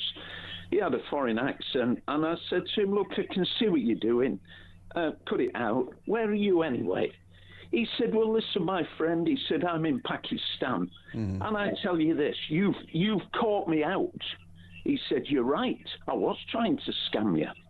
But, he said, in the near future, your country will be mine. He Wow. said, your women's wombs are empty. Oh my word, very, very sinister stuff, Stephen. Goodness me. He said this. Yeah. He said, your borders are open. And he said, you, my friend, will be a Muslim.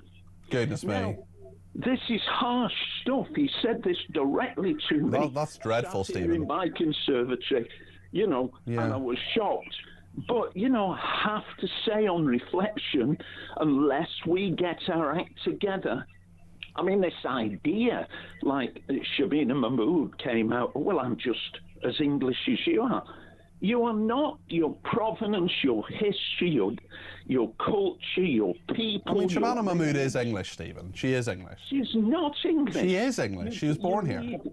That doesn't make, that's a civic nationalism. This is not against Shabina Mahmood, don't get me wrong, but to be English is a deeply resonant lineage, and if you fail to establish that, you dismiss your people to history. And we are on the edge of obliteration here in this country. Stephen, listen, I think you make some really good points there. I think we're going to respectfully disagree what makes someone English, but thank you, Stephen, nonetheless. Let's hear a voice note from Anna. Hello, Peter. Anna, sorry. Great show. I don't want the pro-Palestine marches stopped. I want them to carry on. We've suffered 2 years of them now. We might as well let them continue by allowing them to rampage through our cities. Most weekends we see exactly what they are, encouraged and facilitated by this Marxist pro-Islamic government. But for those marches we would not have seen the true savages that we harbour. And let's be honest, Shabana is dying for an excuse to stop the Unite the Kingdom marches. So let's carry on marching. Thank you. Thank you, Anna. Kelvin has a voice note as well. Good morning, Peter. In response to that twonk you've just had on about all the phrases and everything, like Nigel Farage, he's obviously conservative and he's up the creek without a paddle. What about all their phrases? Stop the boat, smash the gangs, all that lot. They do it all the time. They expect people now, listen to them, by this slate, reform. Reform do have policies. And the thing is, with a lot of policies, no point bringing any policies out now, because in 3 or 4 years' time, you don't know what state the country's going to be in. So everything will have to change again. So what's the point? And like I said, Labour are that bad that they have to import a nation now because they're running out of votes, so they need somebody to vote for them, don't they? Anyway, bye. Thank you. Thanks to Stephen Bromscrood, who says, has Kemi pushed the nuclear button, quitting the ECHR, net zero, etc., causing the wet Liberal Tories to jump ship to Ed Davey, finally creating a Conservative party? Anne and Kent, if Chris Philp thinks we should seriously take notice of anything the Conservative Party promise, he's completely delusional. All I can say is 14 years of lies. Go away, Mr Philp, and sort out your lack of loyalty to British subjects that you failed to serve. Terry says 750,000 illegals and foreign criminals to be deported would be a good start, but why stop there? Great show, says Terry in Hornchurch. And David Walthamstow says, great show, Peter. Protest marches, no, don't ban them. Allow them to go ahead, but with certain blanket conditions. No face coverings in any form. No tolerance of representation of hate speech in voice form, written form or performative form. The organisers pay